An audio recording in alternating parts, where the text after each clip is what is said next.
Hi guys, we're live. Yeehaw.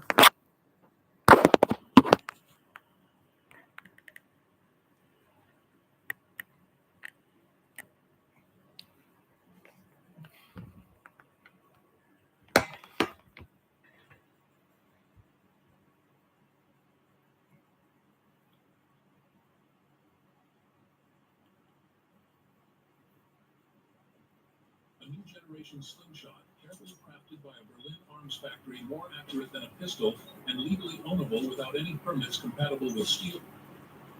Describes in his diary that they were flying in here and they see this fantastic land of verdant green.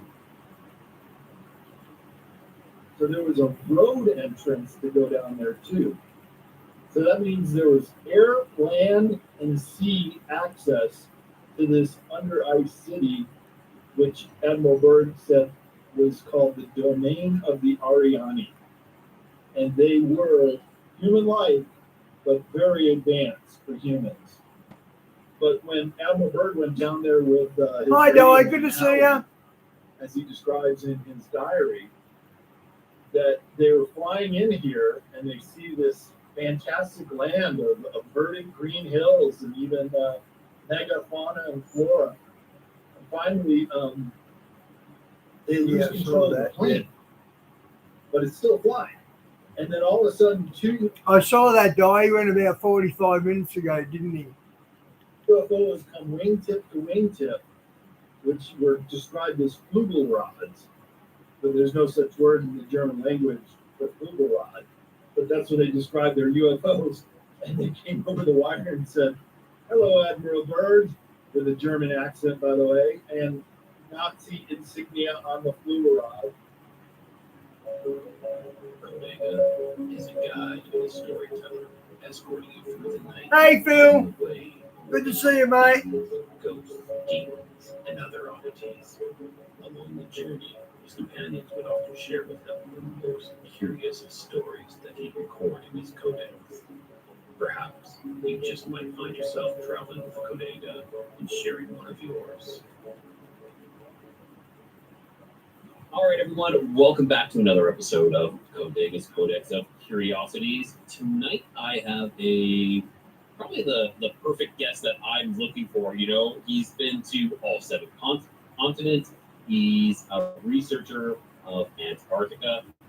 He's written some books, esoteric series, Secrets of Antarctica as well.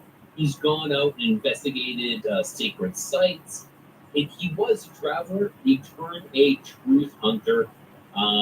He's also a hidden history researcher, which is, again, like I said, everything I look for in a guest. So, Brad, welcome to Codega's Codex of Curiosities. Hey, Ryan, thanks for having me on. I've been looking forward to being part of the Codex of Curiosities. And perhaps I have a couple pages to add to that. That's exactly what I'm looking for. You know, let's add some more pages into there. So, Brad, you know, I kind of gave a slight intro to you, but why don't you tell my listeners and viewers a little bit about yourself, where they can find your books as well?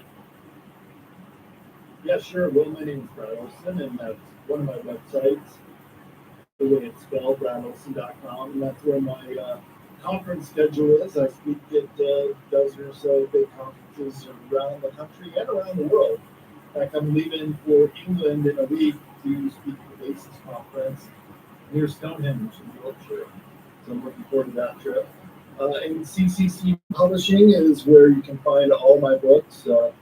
Secrets of Antarctica is on there now. It's out a little early before even Amazon ships in a month.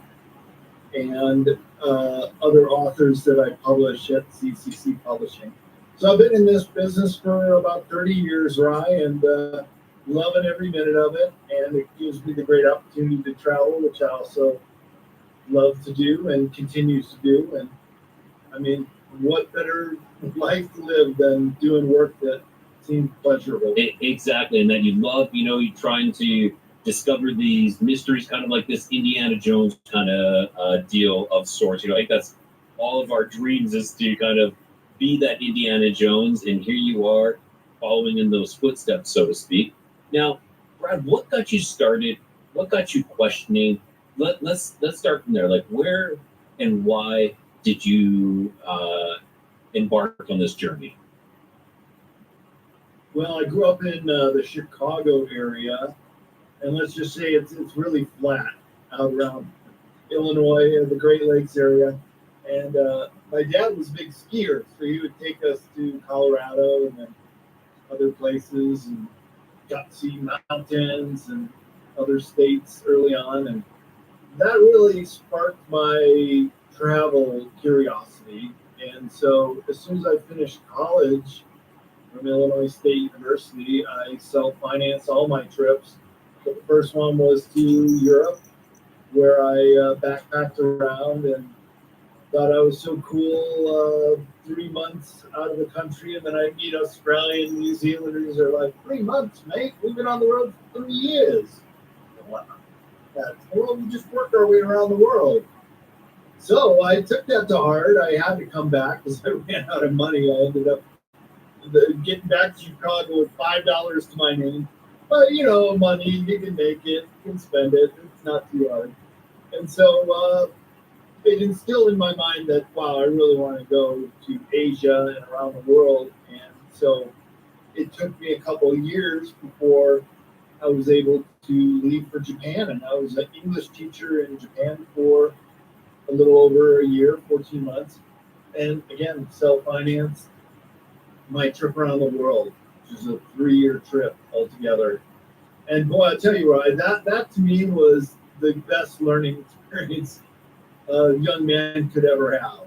And in fact, it was the basis for my first book called World Stompers, a Global Travel Manifesto, which is still available for sale. And occasionally I'll get a email or letter from someone saying they read the book and they did a trip around the world themselves and it changed their lives. So I just took that to heart and started my publishing company in 1995 and took on other authors.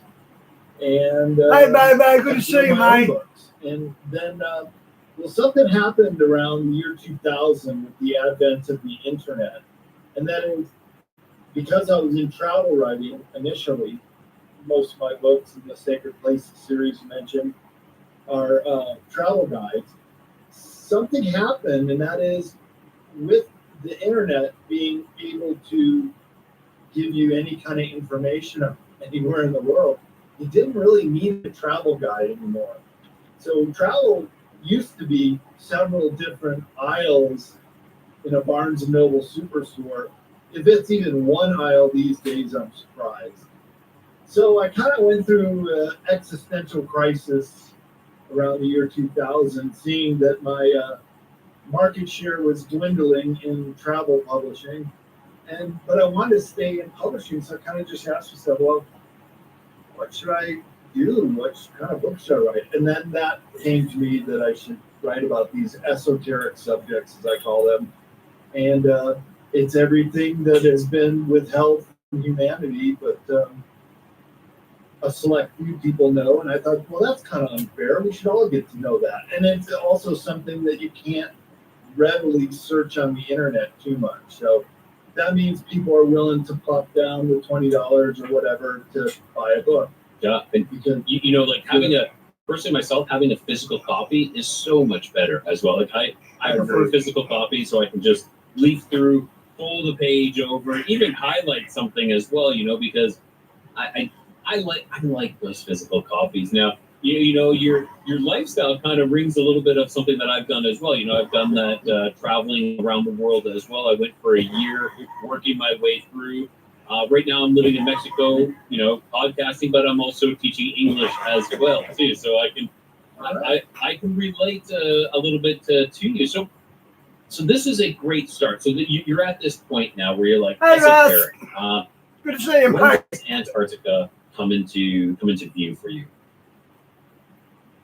Well, I wrote about different aspects of Antarctica in the esoteric series, but not a full book. And then so about 8 years ago, I was living in a rent-controlled apartment in San Francisco, running my publishing business, had a girlfriend, a lot of friends there still. But the building sold, and the new owner wanted my unit, and there's little you can do it's for an owner move-in. So I got evicted, but they gave me a pretty nice settlement. And so when life gives you lemon, well, make lemonade. And so then I thought, I haven't been to South America or Antarctica, and I give that a shot. And so 7 years ago exactly, then I had a new girlfriend, and she and I went together, and I bought a vehicle in Santiago, Chile, put a couple thousand miles on it, 5 different countries, but eventually drove all the way down to Ushuaia, Argentina, and that's where we both got passage on a sailboat to go to Antarctica. Okay, that's interesting. A badass way to go, because most people will take a cruise ship, or you can even fly over and then get on a cruise ship. But we crossed that Drake Passage, which was I heard it's pretty wild. Yes. No twist. Yeah, it was very wild. I think I lost 25 pounds on that trip from being seasick so much and couldn't hold any food down. All right. So so you jumped on a sailboat. Yep. That's quite the adventure. So the sailboat took you to Antarctica? Like, tell me about that. That is fascinating. Like the trip itself. How long did that take?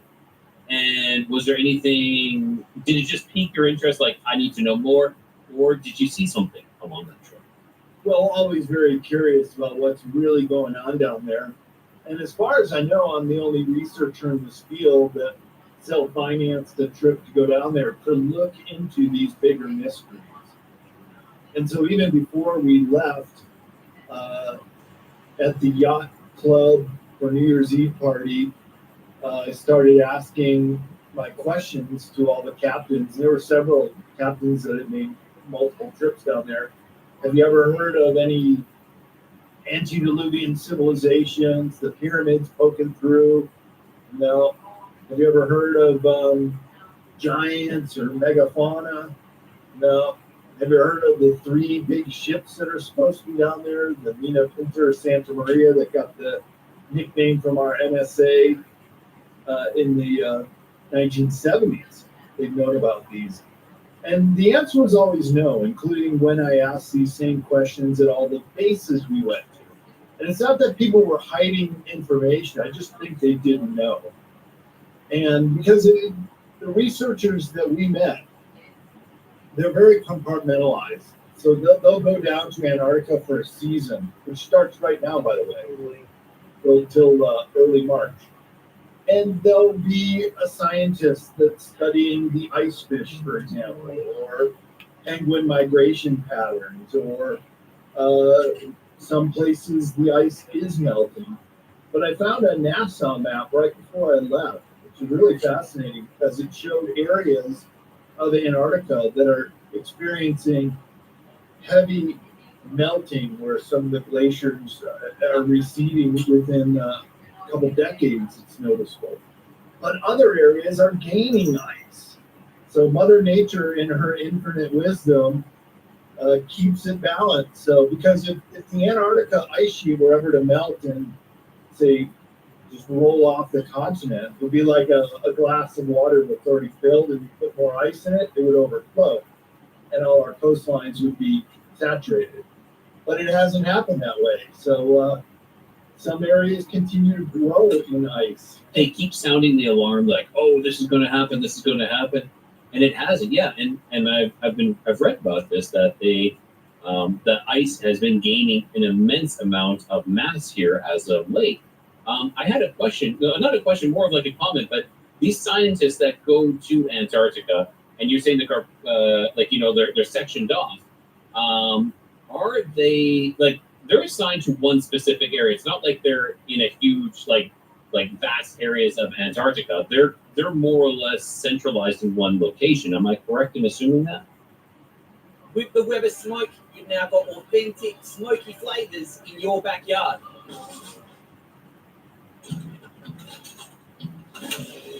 Now that's the feeling. progress. With Newcastle Permanent's local home loan experts, we're here to help you get into your dream.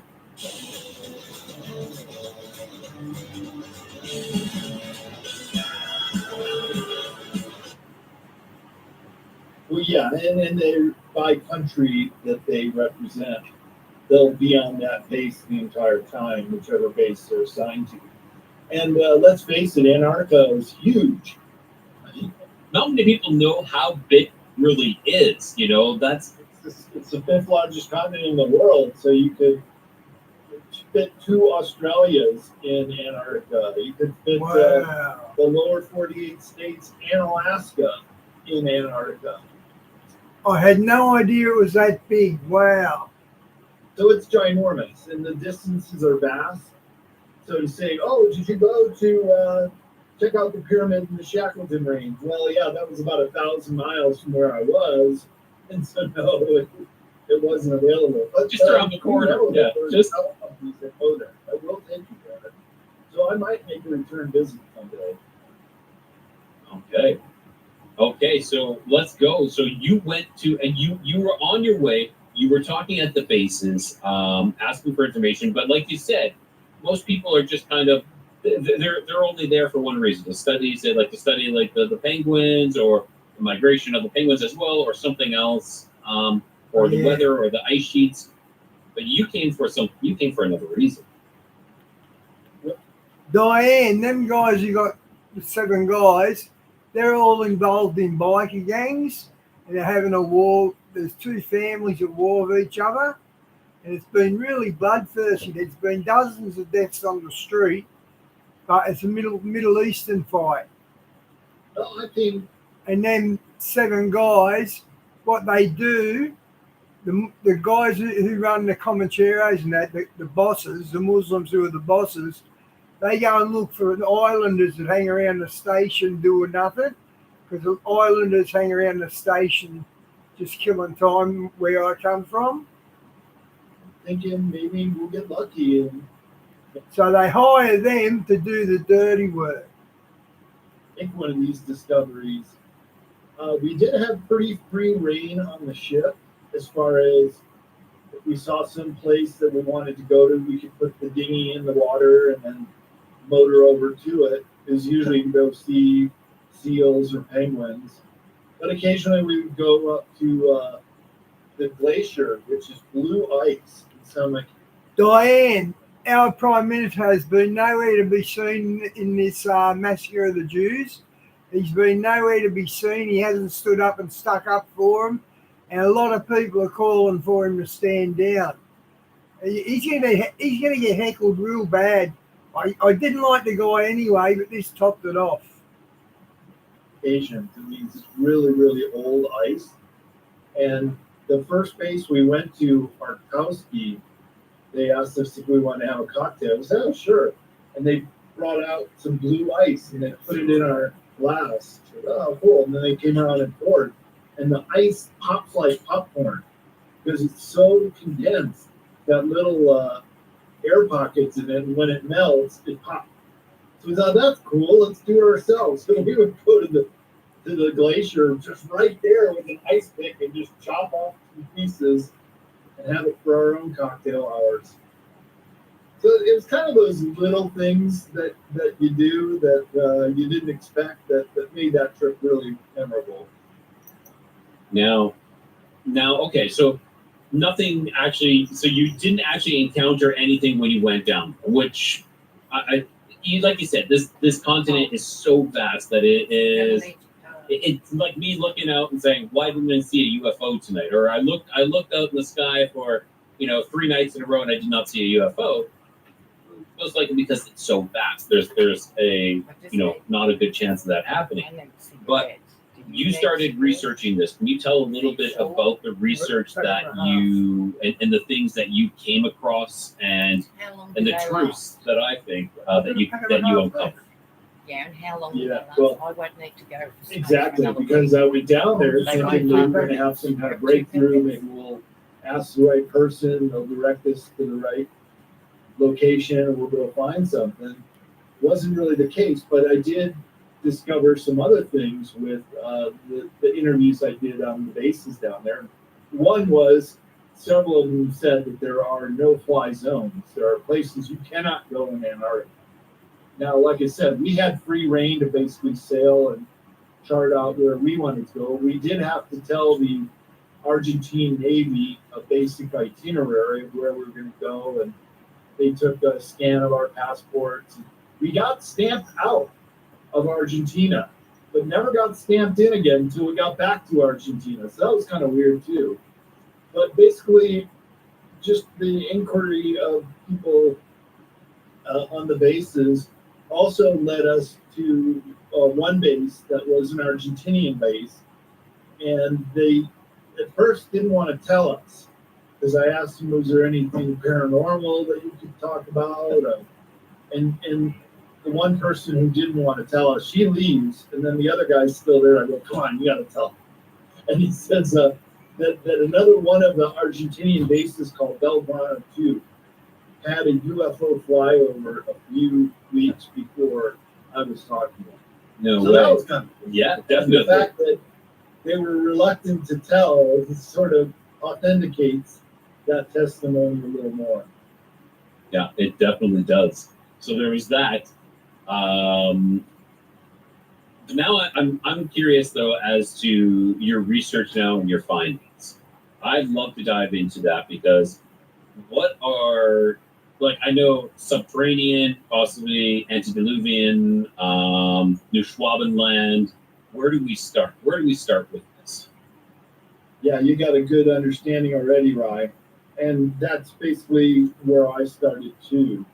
In fact, I started writing my first conference presentation called The Secrets of Antarctica, The Hidden Anomalies of Antarctica. The book is Secrets of Antarctica, but they kind of merged into one with the same research that I just parlayed over into the book.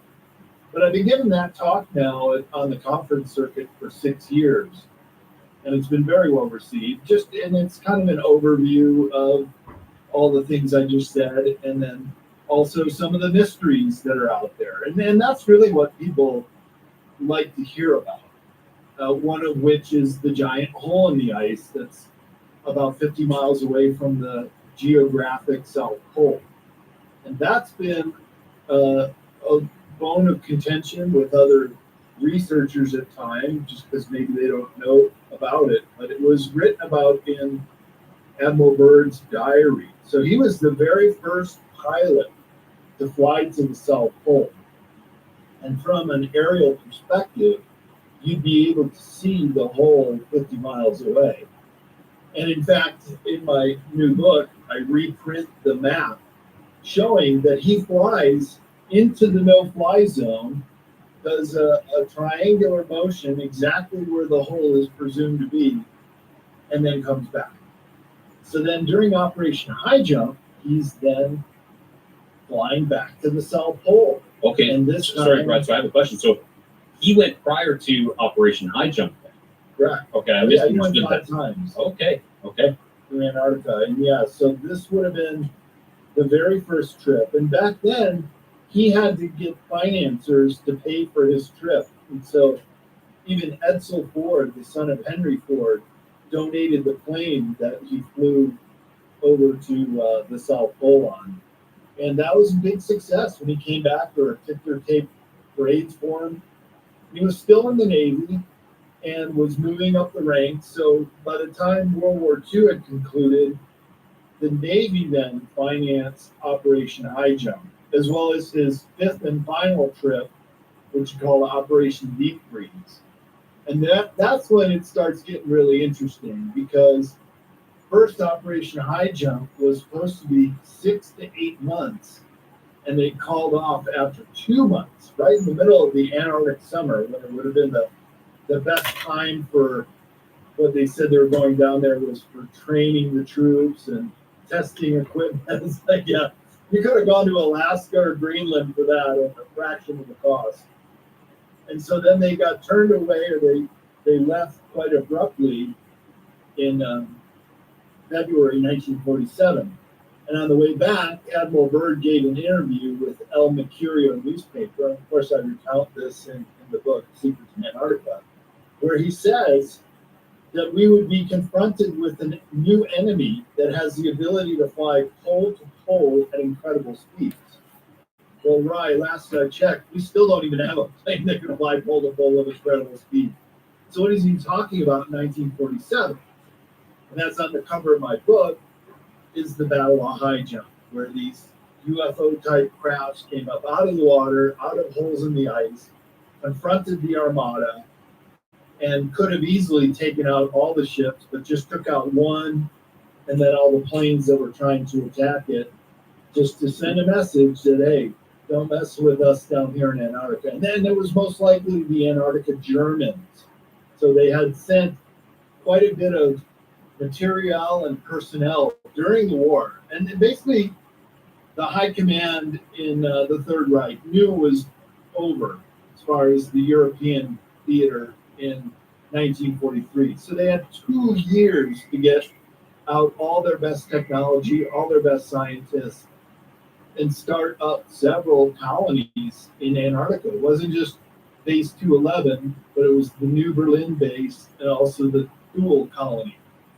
So I know of at least 3 different areas where they were setting up large populated areas and have U-boat maps under the ice how to navigate to these locations. And so this is one of the big breakthroughs in the new book, Secrets in Antarctica. I bring the receipts here. I reprint these maps where that came out of the Soviet Union after it collapsed. So remember, at the end of World War II, it was the Russians that were the first to get to Berlin and many of the other Eastern German locations where they collected all this information. And of course, the KGB sat on it. They did a bunch of their own research and went down there as well with submarines to try to retrace the steps. And that's a whole story of how they got repelled. But basically, this stuff went on the black market after the fall of the Soviet Union. So in the early 1990s, you could show up in Moscow with a suitcase full of hard currency, and there would be people that would run up to the KGB headquarters and say, "What do you want? What do you want me to get you for?" And that's where some of the best alien autopsy videos and UFO crashings are all on the internet now. But also this Antarctica stuff starts coming out, and there's this pretty famous journalist, now he's famous, named Nikolai Sabotin, and he then had these maps, and he flipped through a stack of maps that he bought on the black market of the U-boat captain diving directions, how to take their submarines under the ice and deep into the interior of Antarctica. So I mean, this is when it just gets really good, right? Because now we have concrete evidence that the Germans found their way into this other world. And just like they're doing these sonar scans of the Giza Plateau in Egypt now and finding that's a whole underworld down there, there are scientists who are doing that in Antarctica and also finding that it's a whole environment down there. So because Antarctica is the most... No thanks, Voss. I don't want to, what is it? A Great Dane. If I got a Great Dane, I'd ride into the shops. volcanically active continent. There's 93 known geothermal features and 14 active volcanoes. You have the propensity for very large under ice domes and environments to exist down there. And I think these Antarctica Germans, they found it. And then they would have the geothermal power for an energy source and for heating. And they could live down there rather comfortably. And when you're talking these domes, those are like naturally formed by these geothermal or by these volcanic type of locations, correct? And it kind of like it perpetually melts and freezes once it hits a certain point, I'm assuming, correct? Like once it a certain distance from that heat source. And that's why the holes in the ice form as well as a chimney outsourced. But up on the polar plateau where the South Pole station is, It's over 2 miles thick of solid ice. Yeah, so on the ground level, on the continental level of East Antarctica, you can have these geothermal features, and they would then heat up the localized area and create these domes Yeah. into the ice. But the heat will eventually need some way to escape, and that's what the hole in the ice is, 50 miles from the base. And you could easily hide a city I've got an old nag next to me already, Vas. underneath, like, even a mile of height of above you, and then a mile of ice still above you. No one would ever know. No one would ever know. What a great place to hide out. And it was actually the head of the Kriegsmarine, Admiral Karl Donitz, who said in 1943 that he was proud of the U-boat fleet for having found an impregnable fortress for the Fuhrer. And he described it as a Shangri-La like paradise in the most far-flung corners of the earth. I would take that to be Antarctica. I would too. I would definitely take that to be Antarctica. Okay. Okay. So Admiral Byrd went there. They encountered what possibly could have been the Nazi colonizers, or like the Nazi colony that was there. Do you think, because like these types of flying machines that they had, there had to have been possibly another culture there as well? Maybe that welcomed in.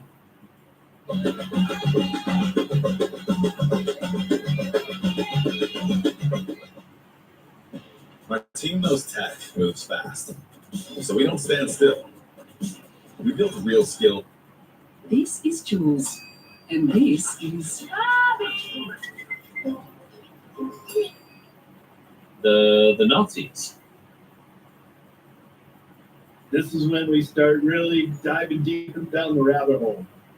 And just to take it back a little bit earlier, in the late 1930s, the Germans were doing all kind of archaeological excavations around the world, just like in the movie Raiders of the Lost Ark.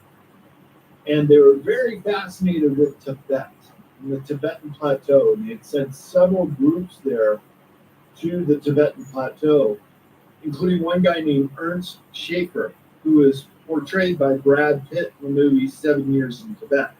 Now, they didn't show him going into any underground passages looking for Agartha or Shangri-La or anything like that.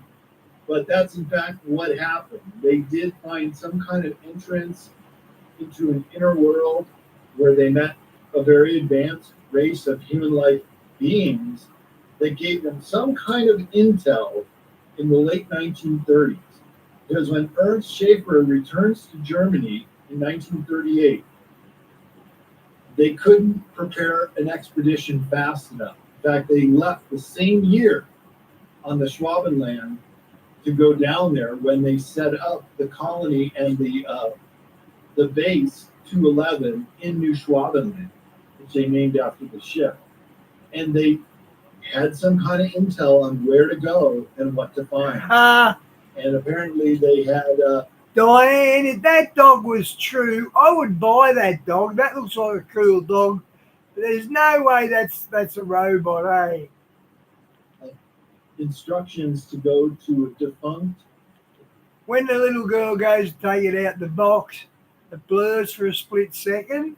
That's when they swap the dogs over. What cunning buggers, eh? Reptilian base is just what the data points have said, that they were able to refurbish for their own uses in that area, but also to go even deeper under the ice, not too far from the South Pole, where they would encounter the, quote, lighthouse of Agartha and an advanced civilization that lived down there. And in fact, that's what Admiral Byrd describes in his diary when he flies in via the hole. So there are not only air, but sea ways to go there. And then one of the whistleblowers from Linda Moulton Howe, Brian S., I had an hour-long conversation with him when I was researching this book a few months ago. He flew over the no-fly zone doing an emergency evacuation, and him and the whole crew spotted the hole in the ice. And what they said was that they could see the snowmobile tracks and the cat tracks leaving from the base to go out to the hole, which also not only is in a no-fly zone, but it's a no pedestrian or overland zone. But obviously people were, because there were tracks out there. And get this, Brian S. said that when those tracks got to the hole, it corkscrewed down. So there was a road entrance to go down there too.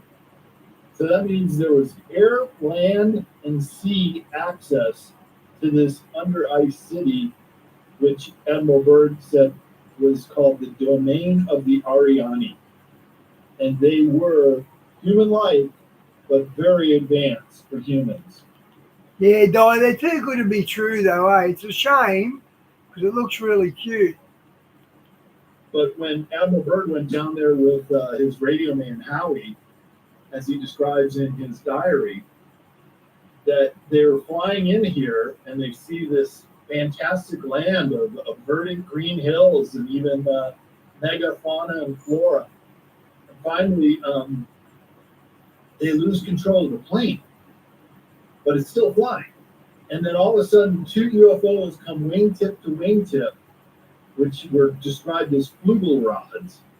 But there's no such word in the German language for flugelrod. But that's what they described their UFOs. And they came over the wire and said, "Hello, Admiral Byrd," with a German accent, by the way, and Nazi insignia on the flugelrod. They said, "Don't worry, we're going to be landing shortly. You're in good hands." And they basically lowered him down like an anti-gravity craft. All three of the ships came down. Two very tall Nordic guys get out of the UFOs and walk over and then escort him to the city, which is like a pastel colored, almost like the Wizard of Oz when they go to the city of Oz. The Emerald City, yes. The Emerald City, right. And so then Admiral Byrd has Always the Wizard of Oz. The whole world knows the Wizard of Oz. The world's most beloved movie. this meeting with the master, who warns him about nuclear bombs and says, "We want you to go back to the Pentagon."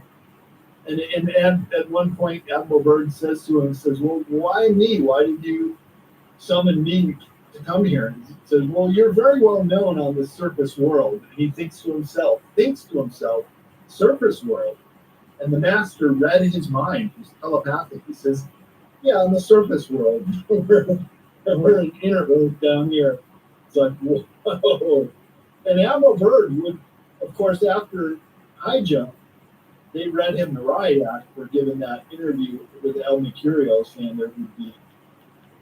Do you know what, Vast? I don't remember him having a pistol either. When I saw it, I was quite shocked. I wonder if it is the Mandela effect. Only full of flight. Because like I said, I didn't remember the rifle vaccinated in it. But he was given a gag order for the rest of his life, but he couldn't help himself, and he kept putting out these little clues here and there. And he would say that he's seen the land beyond the pole. Well, that really doesn't make any sense. On the polar plateau, it's just a flat polar plain for hundreds of miles in all directions. So there really is supposed to be no land beyond the pole, but nonetheless, that's what he kept saying, is he saw that land beyond the pole. Wow. This is absolutely fascinating. Now, you said Admiral Byrd went back. I agree. Anything on Antarctica fascinates me. I love this stuff because we know it really happened because Byrd went down there in, what was it, 48, I think he said. So we know it's not a conspiracy theory. It's actually history. Again, for another, what was that one project? Operation Deep Freeze. Operation Deep Freeze. In the mid-1950s. Okay. And so he goes back with another armada of ships from the Navy and So I got the manuscript. It's like a military information manuscript from Captain Mark Richards' wife. He's still in jail, but he published his book on Operation High Jump, which I bought at a conference from his wife Joanne. And in it, he said that they had worked out a deal with the Antarctica Germans that they would what the U.S. really wanted, what Operation High Jump was all about, is they knew that the Germans had anti-gravity UFO craft in the 1940s, and they were going down there to get one. Of course, they didn't in High Jump, but they did in Operation Deep Freeze, and they actually landed one on a boat, which zipped and took off right away. So, to Admiral Byrd, that was a success, but he knew too much. And he, in fact, died a year later from a heart attack in his bed. Well, we know the CIA is a heart attack gun, and Yep. they use that sometimes to take people out. I think he just became a liability because he knew too much, and he knew that there was this land beyond the pole. Wow. So they took him out. And that's what I've heard before as well, is that they, his life ended a little bit too early, prematurely than it should have. I never knew that they took him out. And I, And he's in great shape, too. yes. And get this, so did his son, who is named Richard E. Byrd III. And he was a junior officer and also went with his father down to Operation High Jump. So his son knew all this stuff too. His son and nephew would then find the diary and publish it. And then some years later, in 1988, Richard Byrd III, his son, was asked to speak at a National Geographic conference in Washington, D.C. about Antarctica. And he agreed to go. He leaves Boston on a train Yeah, I knew that. and never shows up. His body's found a month later in a Baltimore, Maryland warehouse, an abandoned warehouse, wearing a different set of clothes than he was last seen on the train. And they just gave some kind of excuse. Oh, he died of dehydration and exposure. Well, he What is probably a did. rich They kidnapped him, stuck him in the, died of Smacked him around a bit too. Exactly. That He wouldn't change his story. He was going down there to say what really happened in High Jump. They said, well, you can't do that. And I guess he resisted too much and ended up killing him. And they both died at the age of 68. So it's kind of a tragedy in the Byrd family with such an American hero to have such a fateful ending. Yeah, I do agree with you, and this is a fascinating story. Prior to us communicating with emails, I had sent you. I was given a set of numbers in a dream, and I punched them in, and I had sent that to you, and we talked about that. That was in I went down into down these stairs into the subterranean kind of location. It was bright though, and that location was in near New Schwabenland or in New Schwabenland area. So it's quite I don't know, synchronistic that we're talking and have these crazy dreams that maybe are pointing us in that direction. So we have this. What else is next? What else have you uncovered or discovered or have written about as well? Because this is fascinating. Yeah, we've got 10 chapters in the book, and each one is a bit different. One is about all the maps of the age of exploration, which show Antarctica, as well as in some instances like the Piri Reis map with animals living on the continent. And these maps were drawn not decades, but centuries before Antarctica was discovered. Yeah, I agree. Christian Bale was the best Batman. I completely agree. And on the Piri Reis map, it says that it was caught. And the best Superman was James Clavell, Man of Steel. Brilliant movie for a comic book movie. From other source maps dating all the way back to the Library of Alexandria. in the time of Ptolemy, who drew the very first world map, and I reproduced those maps in the book so people can see them, including Ptolemy, who did a map which included Antarctica. So it's one of these things, these reoccurrences. How would they know that there's a landmass down there centuries before it was discovered in 1821? Yeah, I agree, and that's the Piri Reis map is something that I've looked into as well, and it's a fascinating. It really shows that we knew so much more, and then we had I know they say we had the Dark Ages in the medieval ages, with the Dark Ages, but I think we've had multiple Dark Ages where information was either wiped from us, stolen from us, or hidden from us, and this seems to be part of it as well, because we knew a lot. We had a much greater knowledge of the oceans and what was in there. Now it's just gone. It's disappeared, pulled from our history books. Yep, and then that's the actual textbook definition of esoteric, is that it's known to only a select few. The rest of us are just blissfully ignorant, I guess. But when people start to understand something, then the word changes to exoteric. That's when it becomes common knowledge. But when it's still this hidden gem, it's still esoteric.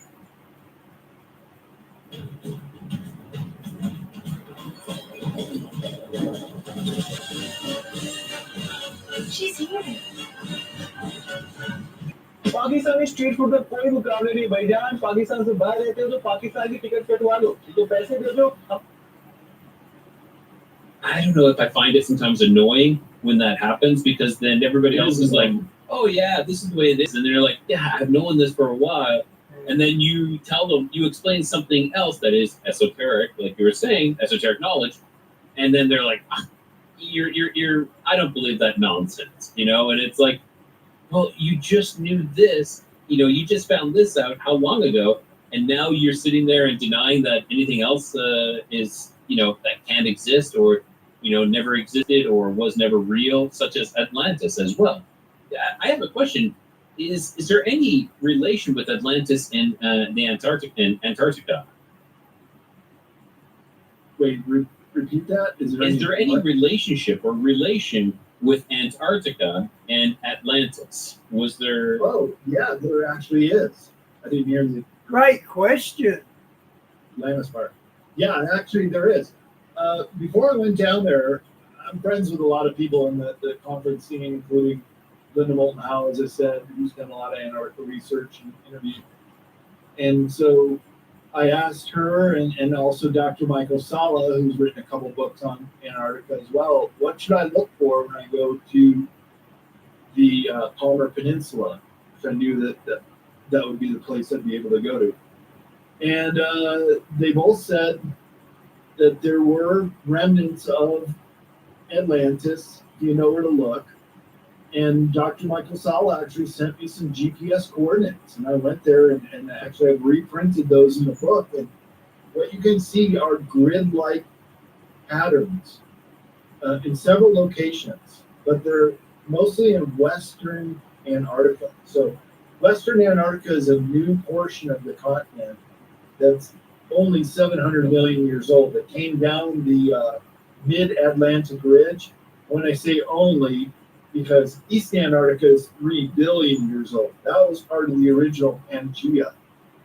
And so these two parts of the continent met. And on the newer Western Antarctica portion, which came right down the middle of the Atlantic Ocean at the last pole shift, when the continents shift around and move, it had these telltale signs of some kind of civilization or advanced knowledge, because Mother Nature does not create perfect right angle grid like structures under the ice, and some are now being exposed with the melting of the ice in this portion of Antarctica. So I'll let the reader decide what they think, and I even reprint the GPS coordinates. So if you want to go take a look on Google Earth, I hope they do. Let's continue this discussion. But there is evidence for high-tech civilization down there. I agree. We need to have this discourse. We need to have multiple people actually looking at it. Like, I agree with you completely when you're saying, it's up to you to make that decision. You're not saying, "Oh, this is what it is." Maybe perhaps it's something you believe in what it is, but let's have a discussion and see what we can come up with. Because I think that is extremely important. I was interacting with someone recently where they posted a video and they're clearly saying it's something when clearly it's something else completely. But they become extremely defensive, extremely attacking. And I'm, just trying to have a regular discourse. And that is something that we just can't do. We have to have this conversation, this back to forth, sharing of ideas. Bobo, Val Kilmer was the best stock holiday. That's his name, Val Kilmer, isn't it? Yes, possibilities, and even debunking some of the stuff as well, because some of the stuff is debunkable. Now, I do find that. What was I going to say? I had something I was going to talk to you about. So here's the thought. With all of this push for trying to cool down the planet and climate change, we need to reduce this. Could this possibly be to cover up? It's the ice shelf is receding in this area. We need to cover this up. We need the ice back for this area, and it's not necessarily. It's just to I don't know, to stop disclosure, perhaps. Yeah, you're onto something there, Rod, because I've thought the same thing, that there is this melting in certain areas and then the raising of the ice in other areas. The net result is we're not seeing the drastic sea level changes that Al Gore predicted in Inconvenient Truth, where Florida should be underwater by now. Well, it's not, and we're still going on with our lives. But there's something going on, and the penguins are changing their migration. They're moving into warmer waters where they used to be only cold water penguins, and now they're on the decline because they have competition from the other penguins. So there is evidence that things are changing down there. And I've also the penguin mafia. So had too many discussions with people who say, well, there's a flat Earth. But in the cosmology of the flat earthers, there's no Antarctica either. I said, well, look, I got pictures right here on my phone. You want me to show you me walking on Antarctica? There is a place down there. And I think that is kind of a confusion or maybe obfuscation of what's going on under the ice, as I described earlier, that there is a whole area down there that are like these other lands beyond the ice wall, but the ice wall is really the ice shelves, but there's water underneath. You can get down under there if you know where to go, which I think the Germans did know. So they're both kind of a disguise for maybe what's really going on down there, and also to give cover to the Germans, which are still there. And in fact, when I was going over the maps, I'd agree with Kurt Russell. I'd agree with that last. For my trip 7 years ago, I came across some maps from the Cold War era of all the bases that were there. These particular maps were made in the 1980s, early 1980s, before the Berlin Wall came down and before the Cold War ended. And indeed, the Germans had bases there. And the West German flag was at Neumayer and this other one called Conan Base. And the Conan Base is really interesting because if you look at it, it's a seasonal base up on the polar plateau in New Schwabenland, where the Germans never left. And it's a seasonal base so that you can go there in the summertime. And on the Wayback Machine in Google Earth, in the year 2013, they were doing this major excavation at the Conan Base. And it shows what I think is one of the three large crafts under the ice. Yeah, some kind of giant machine. And the Farsight Institute, they had their remote viewers target that area and look at it. And they said also, yeah, it's some kind of massive machine that was built for very, very tall beams. I mean, it's long defunct. It's not like it's going to fly out of there, but something's left down there. And I show other pictures from Google Earth of debris fields of some kind of machinery parts and stuff like that. So when you go into these tall beings, is that the Patagonia giants? Is that what that is in reference to, possibly? Well, I do have a chapter about those Patagonian giants, and that indeed is another great enigma. The very first sailors, including Magellan himself, who found that way to go through the Magellan Straits, which separates southern Patagonia, South America, from Terra del Fuego, the large island down there. And that's where these giants lived. And they were wintering over, trying to find. Hey, Shawnee, good to see you. Strait, when all of a sudden this giant shows up on the shore of San Julian, this bay that I happened to go to on my way down there. And they write about it in the diary of Magellan's journey, that the Spaniards would only come, their shoulders would only come up to the giant's waist. This guy's like 8 or 9 feet tall. He's huge. And then on all these other old maps, you see also representation drawings of these giants. And in some of those maps, they even call it the region of the giants. So that's really interesting too, because there was a book called The Smoky God, where a Norwegian father and son, this is a book in the 19th century that was written as a nonfiction account of finding the hole in the ice or hole in the Arctic Ocean that they went through. They went down into it, and they sailed for like a year and a half through the inner Earth. This is according to their story, and eventually popped up in the South Pole, and then eventually sailed back on the surface of the planet. But while they were down there, they saw these giant race of very human-like people. And in that book, and I excerpt it, they say that some of these giants would occasionally come out that hole in South America or other exit points, and they'd find their way to South America, and that's kind of the remnant of some of these giants from inner Earth. So fascinating, you know. And when you're talking about the Magellan, I've heard something like that before. Can you go into a little bit more detail with it? Like, did they have a meeting with these giants, and did they not like stick with them for a little bit or stay there for a little bit of time? Yeah, they did. So Magellan left Europe with 5 ships. Their objective was to sail around the world, which eventually they did in one ship, although Magellan himself was killed on Mactan Island in the Philippines. But when they still had 5 ships, they were in the Bay of San Julian, and 2 of the ships mutinied, and they said, "We don't want to do this trip. We're sailing back to Spain," and they did.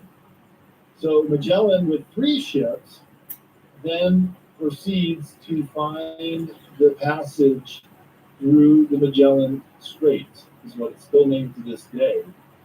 And it was a very treacherous journey. They were just amazed that they made it through. And when they did make it through, they got to the Pacific Ocean, and the word in Spanish for calm seas is Pacific.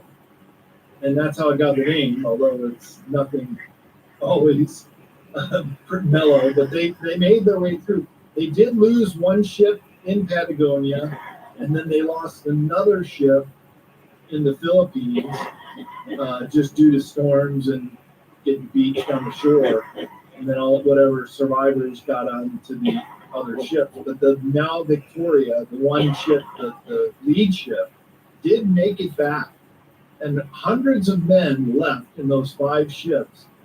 3.5 years later, the one ship made it back with 14 or 16 people. That's all that survived. I mean, it's really one of the greatest exploration stories in the world. That is, you know, and the perseverance of that crew as well. You know, like, we're making it home come hell or high water, and they did. Eventually, they did with 1 ship. I know we're getting a little closer to the end. I don't want to keep you much longer, but I do want to touch on the black goo. And I know that that is something that you've written about as well in the book. Now that's the feeling. Progress. With Newcastle Permanents, look. For as long as you both shall live, I do. you may power her out. Well, I put it in Secrets of Antarctica book only because the island where it was being stored as a repository is one of the pan-Antarctic islands, pretty much due south of the Falkland Islands. There's a chain of islands called the South Sandwich Island, and it's called Southern Thule Island, which is the southernmost island in that chain. And in fact, there was a split of the task force during the Falkland Wars. Remember that in 1982? I remember in grade school, and like every day we kind of see where the British ships are, knowing that there's going to be some war down in the Falklands. Well, I reprint a map from Wikipedia which shows they broke off into two. Well, what is the two? Well, they went to capture the South Sandwich Islands. Like, there's really nothing down there. What do they got to send a whole task force for? Well, in fact, it was called Operation Keyhole, which is a very top secret mission of the British. So after they win in the Falklands, which, by the way, there were a whole bunch of German colonies there too after World War II. But part of the Falkland Wars was to dislodge whatever German redoubts were still down there, but also to capture South Thule Island, where this black goo was being stored and studied. And so the 8 Argentinian base workers, they just come out with the white flag and surrender without a shot being fired. And then the British, they signed the surrender treaty right offshore of South Thule Island. That's where the Falkland Wars ended. The scientists just go home and they blow up the base. They just destroy it. Like, really? That's what the whole Falkland Wars was over? Just to destroy this base at the end? Well, they were going back there to collect the black goo. And this conference that I'm going to in a week in the UK is put on by Miles Johnston, and he does the BASIS project. And he has had several speakers from David Griffin to Harold Cotzvella, who speaks about black goo. I spoke to Harold one time in an interview, and Miles knows a lot about it too. And I reprint one of our conversations in the book where he knew some Royal Navy sailors who were on they sent another ship back to go collect the black goo, and they had to put it in these vats. And there was this kind of zipper that connected them all. And what they wanted it for is because when it's ingested, it can give a living organism kind of like super soldier abilities. You can withstand pressure in a submarine better, and you get some kind of strength from it too. So the British wanted to backward engineer this black goo. They took it back and gave it to Marconi Laboratories, and in there it got loose, and many of those scientists died under very mysterious circumstances, and the black goo got loose into the sewer system of London in the late 1980s. And so, I mean, the story just gets weirder and weirder. And now it is said that they have found a purpose for it, and that was to backward engineer it into what we know today as ferrofluids or graphene oxide, which makes a dubious appearance in the Jeopardy thing. Yes, it does. And so now it's been weaponized and unleashed into the world, also via chemtrails. And they're spraying it down on us to get it ingested into people because it has a way of kind of taking over the host. And even animals are starting to show Morgellons syndrome and other sort of appearances of it occurring not only in humans but also in animals. Yeah, the Morgellons, isn't that when you have like these black strings growing out of your skin kind of thing? Yeah. Yes. Which you can kind of associate with this black goo stuff too. So there is a connection there. Do you know the origin of this black goo? Like, so where do you know where it came from, or and it's very reminiscent of Venom, of Marvel Venom. For those who are making that connection, yes, I believe it is. Yeah, so I reprint a couple paragraphs from an article that I happened to have read when I was down there. I brought a couple Nexus magazines, and it was one called Coevolution by Alex Newman. It was an ongoing series that he wrote about the black goo and how it came here. So it's actually, well, there's two kinds of black goo. There's one that's very, very much part of the earth that can come out in different locations. But this particular black goo was brought by an ET species after the Lake Toba eruption in Sumatra. And I actually went there when I was backpacking around the world in 1993. Interesting. I saw Lake Toba. It's just fascinating. Huge caldera that sunk, and then another cone rose up in the middle. And what it did was it created so much ash in the world that we would describe as a nuclear winter. If there was a nuclear war, it would put so much ash up into the atmosphere, it would create a winter-like environment. And so the result was most of the humans couldn't survive. And so some decades later, the total amount of humans, and this is right after the Toba eruption, I think it's 71,000 years ago, you could fit all the humans on planet Earth into one of our large sports stadiums, like Texas Stadium.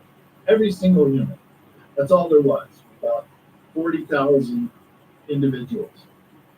And so the benevolent ETs, or the watchers, whatever you want to call them, they saw that Earth could be very well taken over by another species. But Earth is supposed to be a human planet on the surface. So they brought the black goo here just as kind of a fail-safe if they needed to rapidly clone the human race to repopulate. And so it was left here in this frozen island because when it's frozen, it's inert. It cannot activate. Okay. And so these Argentinian scientists were doing these studies with it, but they knew that it was brought here, and it was called the blue ETs. I'm not sure what they look like, but that's what Alec Newman wrote about in this Coevolution article. And that when the Brits came in, that they weren't doing anyone a favor by destroying the base and taking this black goo back. And they clearly paid the price for messing with something they shouldn't have. It definitely sounds that way. Wow, Brad, it seems like we have so much more. Like we just started to unpack all this, and I know we're getting close to the time that you have to head out.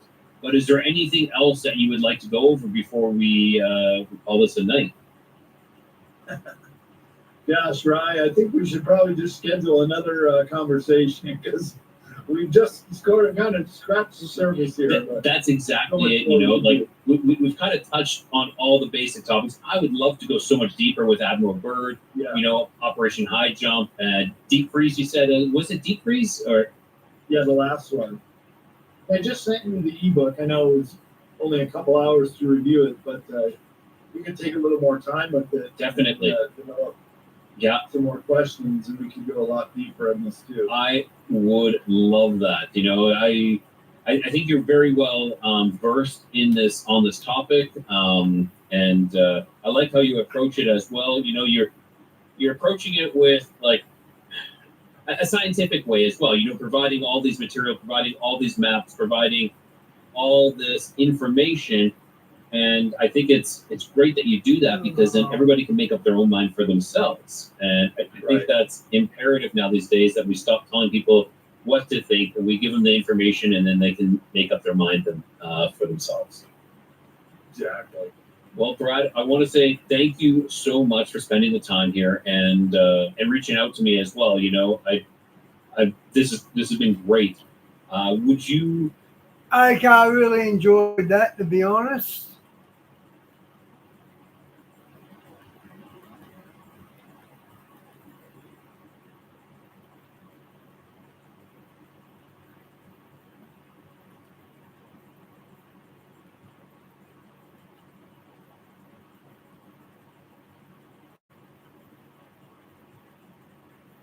It's easier than you think to return and earn your money, whether you're doing your shopping or at a depot on the way home. With hundreds of return points across New South Wales, make your routine rewarding. Search for Return and Earn here. Story of Billy Bob Thornton mocking the View. We'll get into that. We have a number of stories to get into in this video, my friends. This is Tony. Hope you're all doing well. We got this hilarious story of Billy Bob Thornton mocking the View. We'll get into that.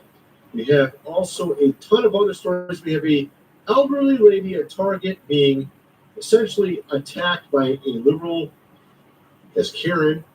We'll get into that. We also have a ton of other stories. Our president is going to be doing a major announcement tonight, about the time you see this video. All right, so we're going to get into what our president is saying live right now. Actually, by the time you watch this, it might have been already over. But check this out. Slush funds, as their energy restrictions drastically drove up prices, and they drove them up at record levels. So for one, he's already said that he's going to give a check to all the veterans for $1,776. He's talking about also a massive refund to all taxpayers next year because of the tariffs. He talks about $18 trillion in business created from the tariffs. Now some people are trying to fact check, it's not $18 trillion you saved with tariffs, but actually, from what he's saying is it sounds like he made $18 trillion worth of business using these tariffs and also saving money. All right, let's listen to more. He also says something rather curious here about the Fed. Electricity costs surged 30 to 100% under Biden, and the typical family lost $5,000 to $10,000 in higher energy costs. Think of that, $5,000 to $10,000 you lost. On day one, I declared a national energy emergency. Gasoline is now under $2.50 a gallon in much of the country. In some states, it, by the way, just hit $1.99 a gallon. And within the next 12 months, we will have opened 1,600 new electrical generating plants, a record, and it's a record that won't be beaten by practically, I would say, by anybody, or certainly not very soon. Prices on electricity and everything else will fall dramatically. The Democrat inflation disaster, again, the worst in the history of our country, also robbed millions of Americans of home ownership and indeed the American dream. The yearly cost of a typical new mortgage increased by 50. This is where he gets into it. I think he said he's going to have a replacement for Jerome Powell. $15,000 under Democrat rule.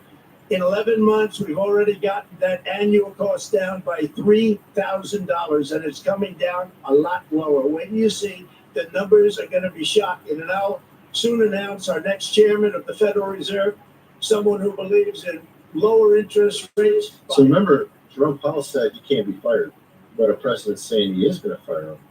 So this is kind of interesting. A lot, and mortgage payments will be coming down even further early the new year, and you will see this in the new year. I will announce some of the most aggressive housing reform plans. So he goes into a lot of other stuff. Obviously, I'm not going to play everything he's saying here, but I'm going to get into some more stuff in a second. Okay, so this is very interesting. It seems like our president is not doing what a certain congressman leaked would be done in a speech. Now, all he did was talk about how he'd inherited a mess from the former administration and how he's been fixing it. I think he a little bit oversold it, but a lot of what he said was true. He's saying that he's bringing a lot more business back to America. All the new jobs created are 100% towards Americans, not foreigners. He says a lot of people are leaving the country of their own volition that are not supposed to be here, illegals. And he talks about obviously also deporting, but he mentioned that he is trying to solve the inflation problem. He has a replacement for Jerome Powell coming in. Although he said that inflation has been stopped, I would disagree with him. It was pretty much flatlined for multiple months when he first got in until about August, and then it started going back up again.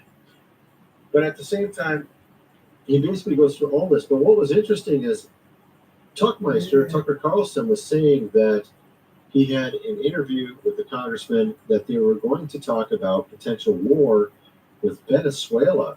And so, of course, instead, our president is taking a little bit of a quieter approach, not straight up declaring war, but rather saying, we have surrounded Venezuela with this oil blockade.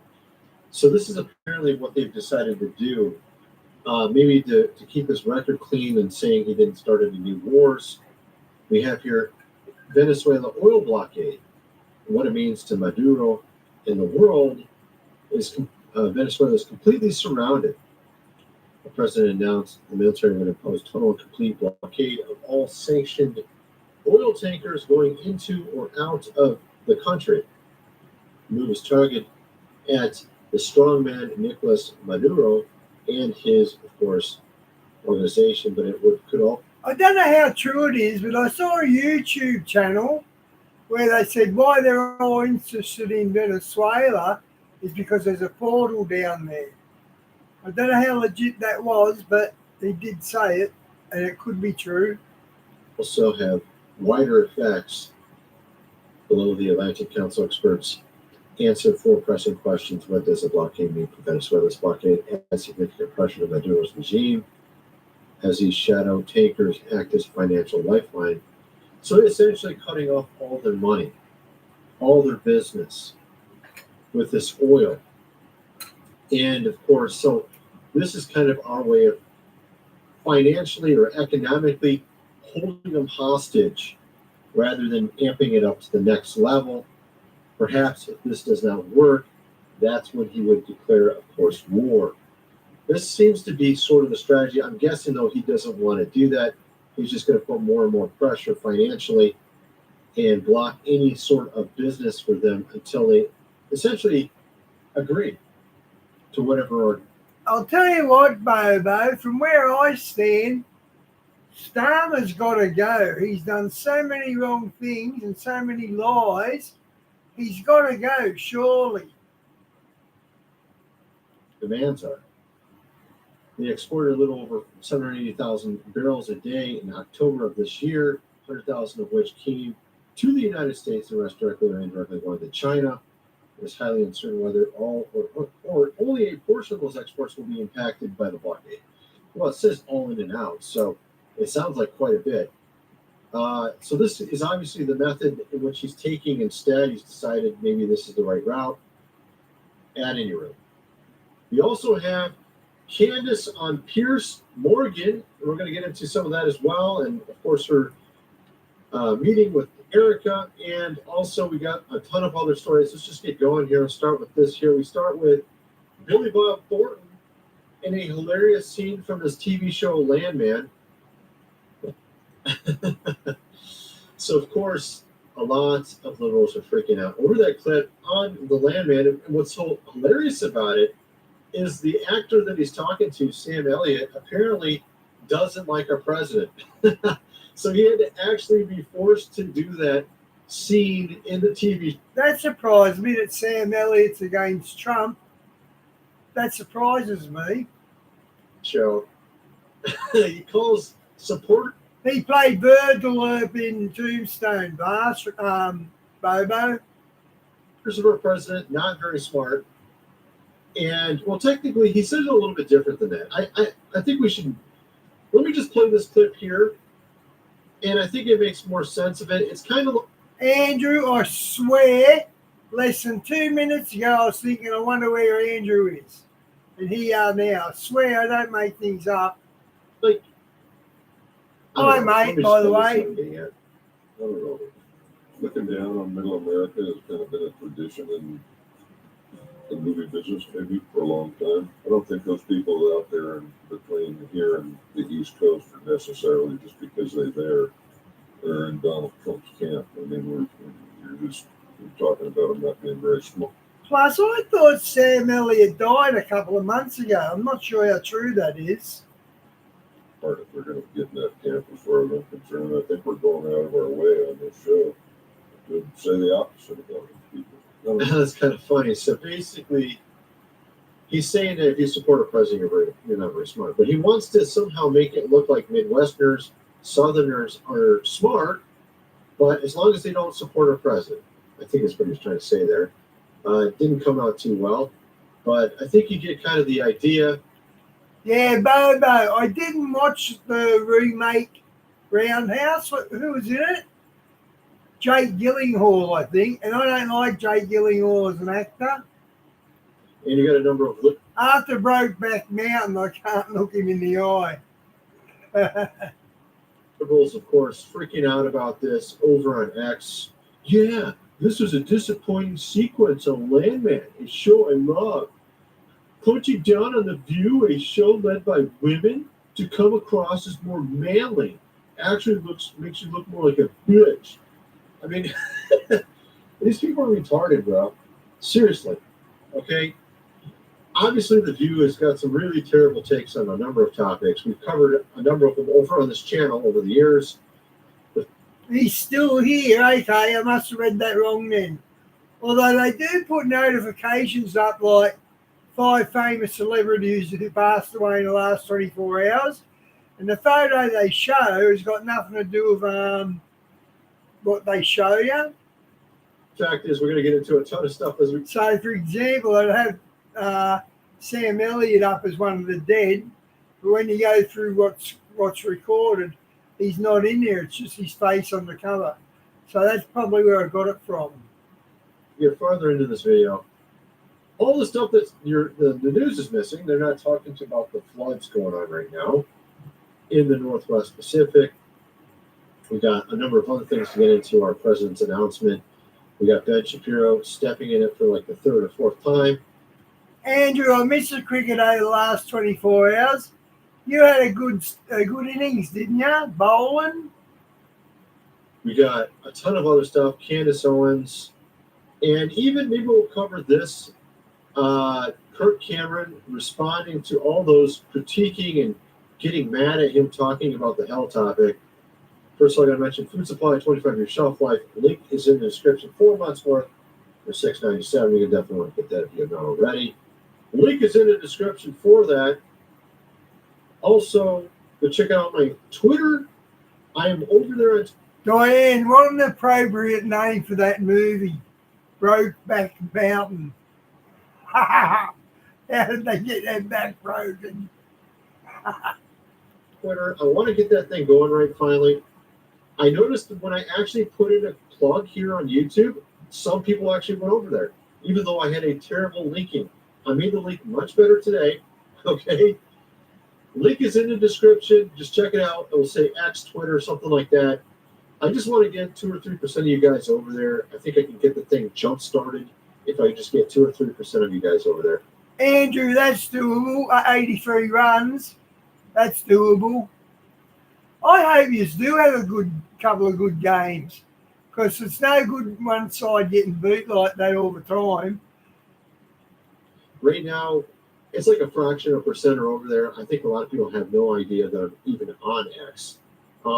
Once you guys know I'm there, I think it'll start taking off.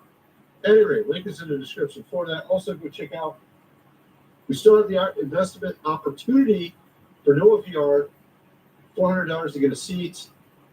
With 700 other people, 33% of Noah VR profits will be set aside for those that get involved. There's less than 100 seats remaining.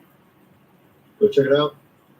Link is in the description for that. As you can see here, we have flooding going on in the Northwest Pacific right now. Almost no one knows about this. Over several states. It's just kind of crazy that you don't even hear about this.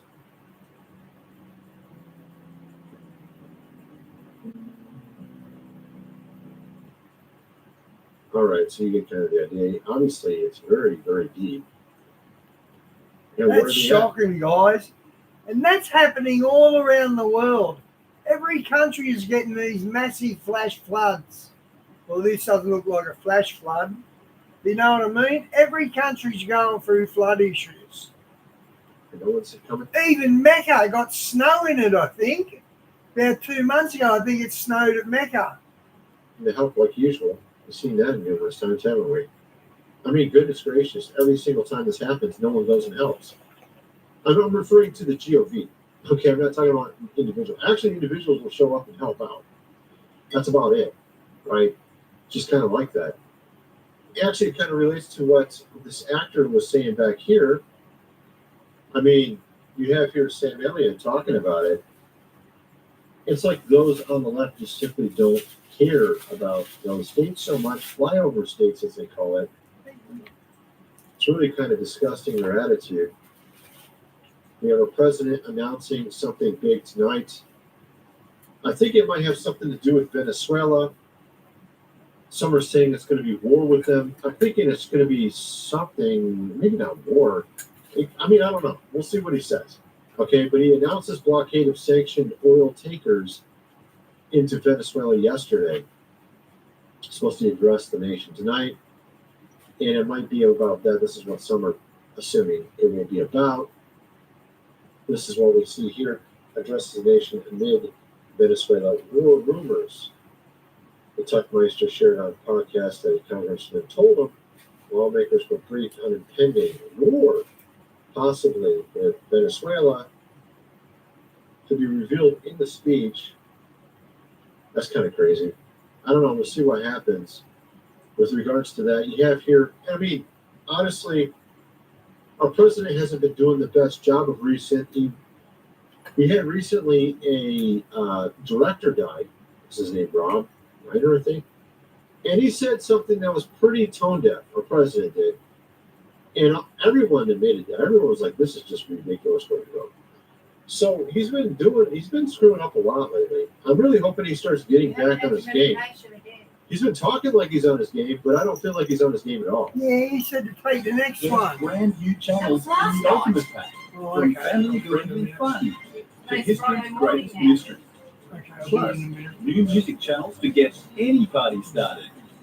Get the Ultimate Pack now on Fetch.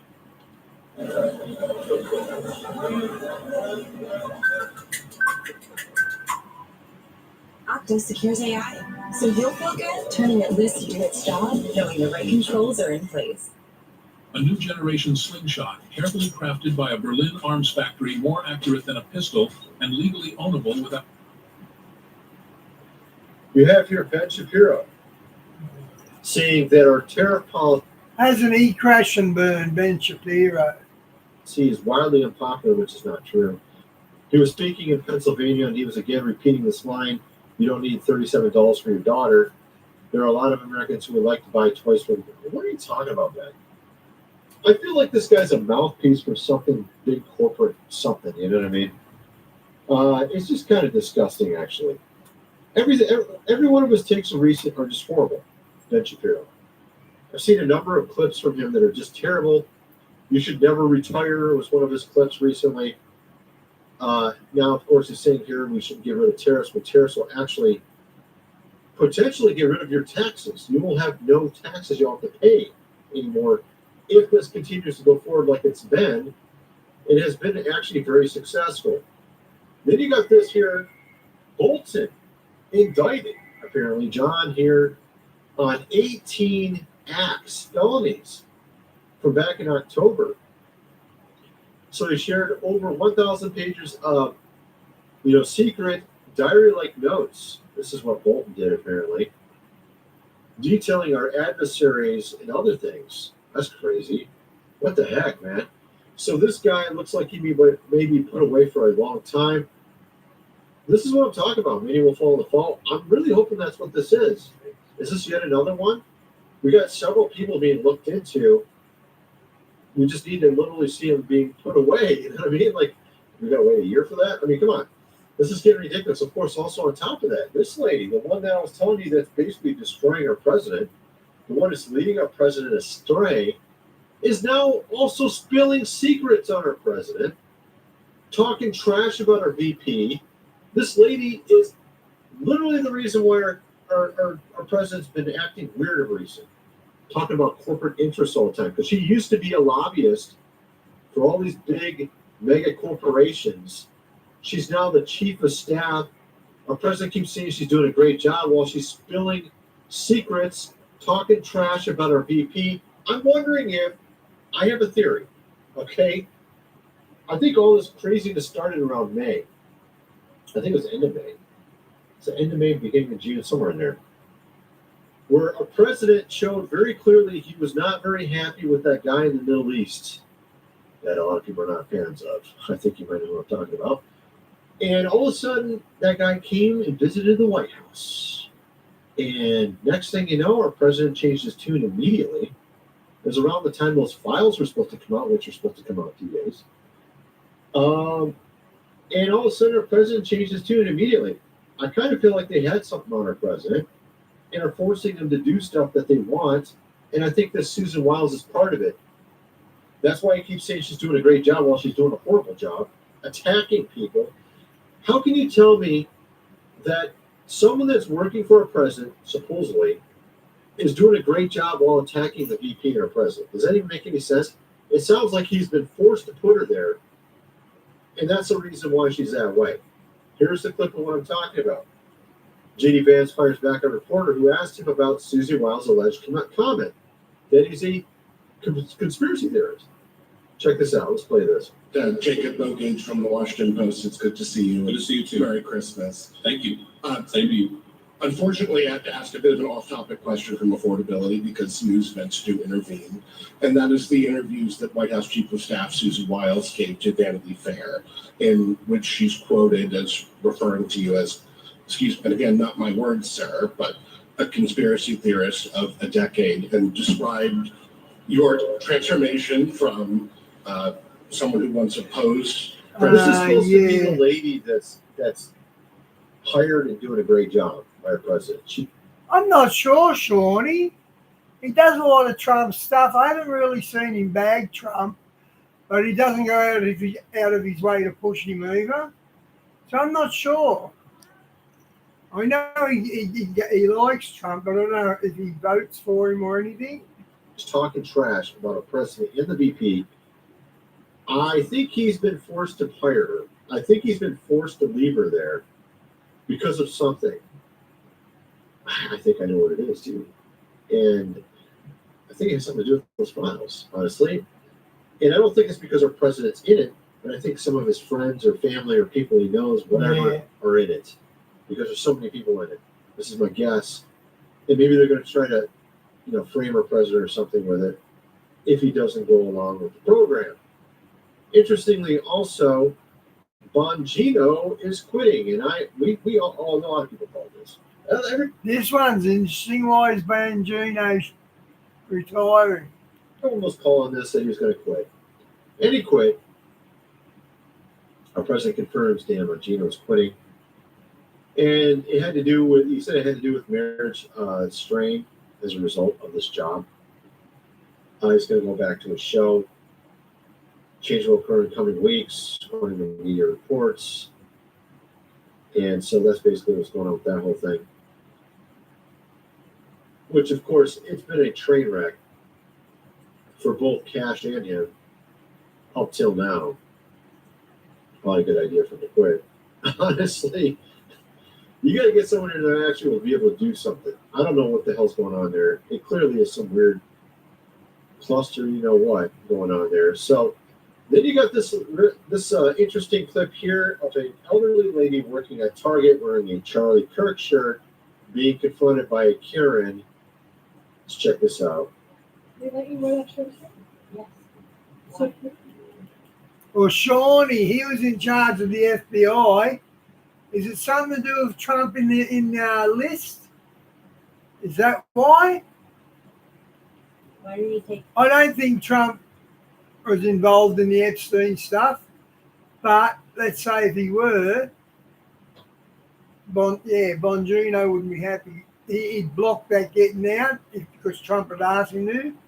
But if he didn't, Trump would have fired him. So we'll soon see. I reckon it'll be over the Epstein files. Why are you wearing that shirt? You're working. It's not a red shirt. It's not a plain shirt. It doesn't have to be. It's a Charlie Kirk shirt. Yes, yes, I know. Are you fucking stupid? No. Why the fuck would you wear that? You're at work at Target. It's not a Target shirt. This is so Get up and smack her in the mouth, sweetheart. obvious that this would occur, man. If you ever been into Target, it's like a leftist paradise. It's not a clean red shirt. You support a racist. Really? The guy's dead. What are you talking about? Charlie Kirk's like the least racist guy out there. Are you serious?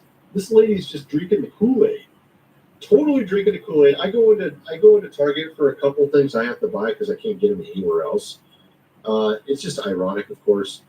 But they actually have some stuff that has no like preservatives and stuff in it, certain foods that I can't get anywhere else. But it's just kind of weird, you know. You support a racist. Yes, he is. Yes, he fucking is. Oh my goodness, dude. This is ridiculous. This woman is just clearly clueless. That's antagonizing this elderly lady. Charlie Kirk is not even remotely racist at all. At all. Absolutely disgusting what that lady was doing to the elderly lady there working at Target. Then we get into Diane, maybe they're all doing that because Trump's actually firing them because they want to release the list. I'm not saying he's on the list, but why isn't he releasing it? this whole thing with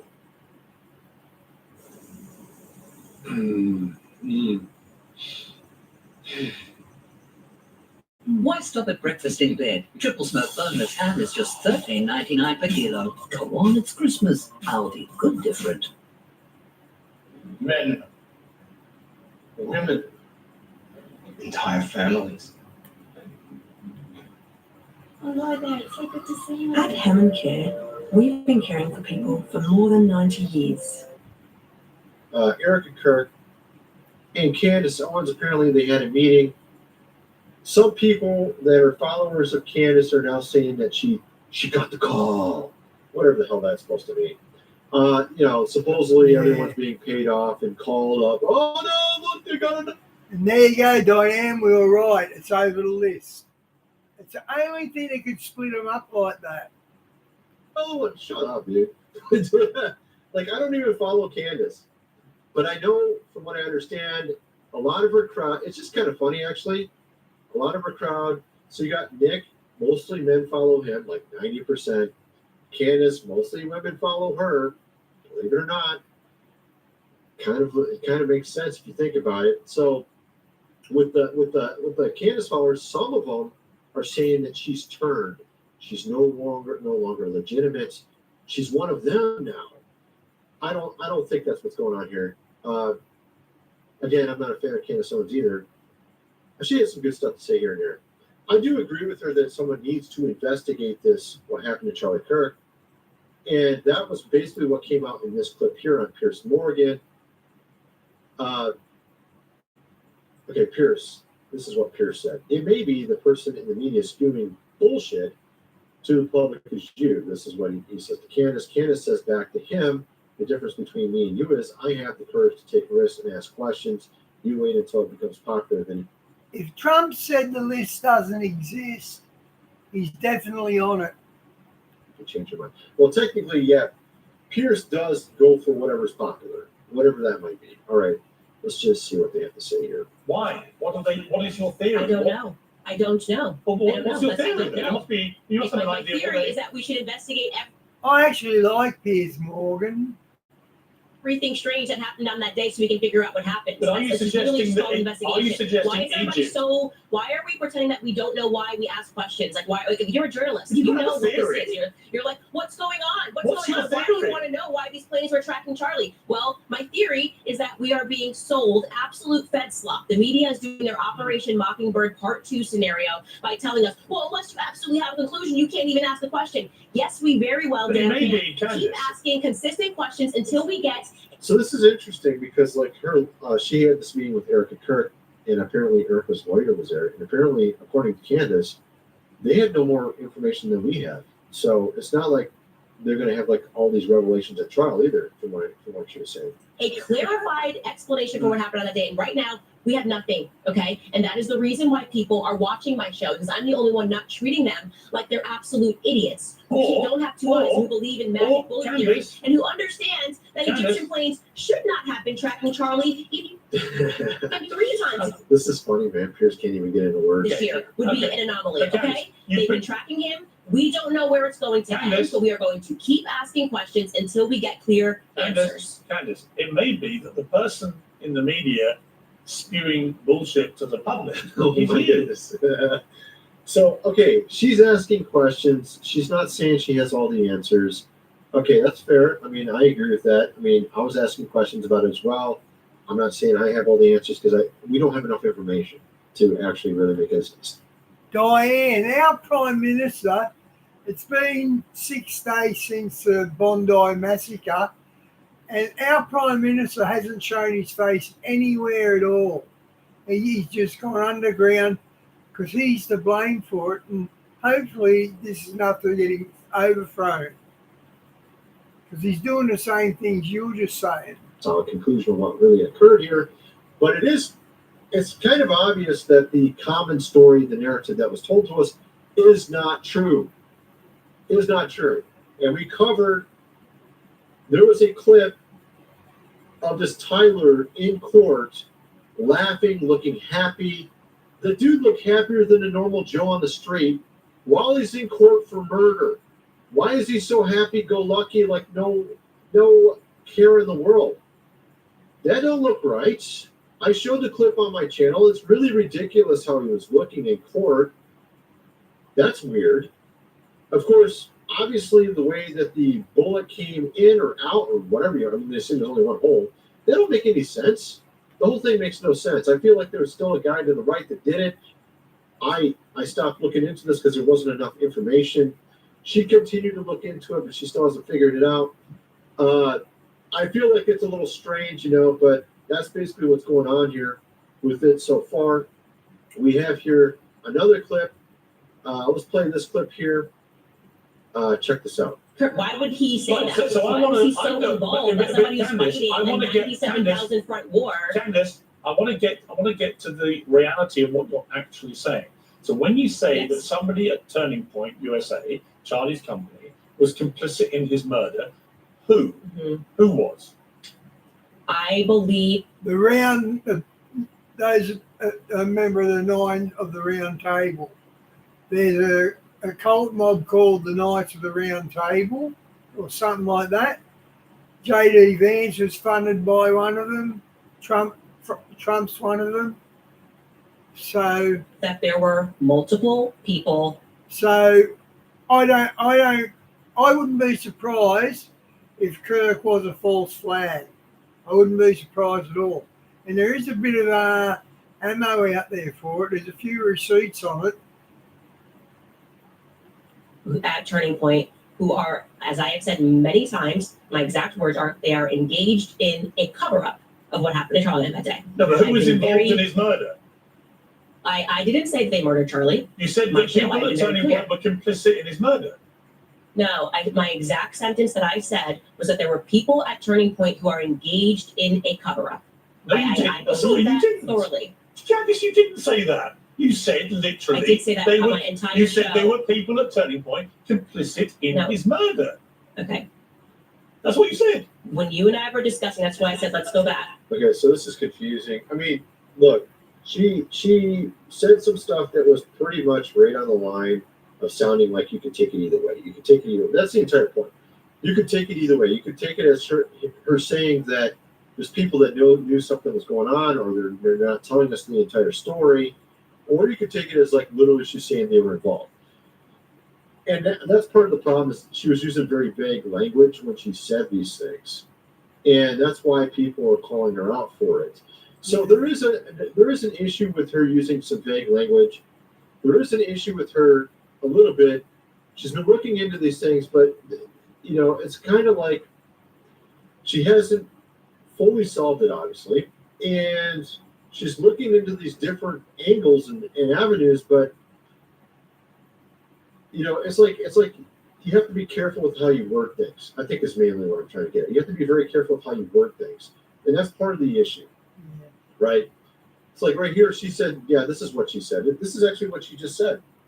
And Andrew, apparently Kirk's wife has already moved on with another guy. Right? She said they were engaged in a cover-up. Isn't that what she just said? This is what she said on. Let me play this clip and then we'll go back to see if that's what she said on Pierce Morgan. Let's check this out. What happens? Okay, I need clarification because every day that goes on, it feels to me like Turning Point is engaged in a cover-up, and there's. So she said engaged in a cover-up. Okay, so let's go look back at this clip here. Yeah, here we are.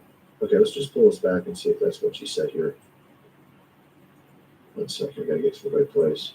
Multiple people at Turning Point who are, as I have said many times, my exact words are, they are engaged in a cover-up of what happened. Yeah, that's what she said. She literally said that. Maybe he's not referring to her words. She's saying that's what she said on her show, which is exactly what she said on her show. I don't know what he's saying. I think he's probably referring to what she wrote on a tweet, but I don't think what she said it the way he said it, though. I don't think she wrote it the way he said she wrote it. She said it the way she said it. We saw the clip. It's the exact same. I think Pierce is kind of taking out of context maybe and sort of ad-libbing what she wrote on maybe a tweet and taking it like a wrong direction a little bit.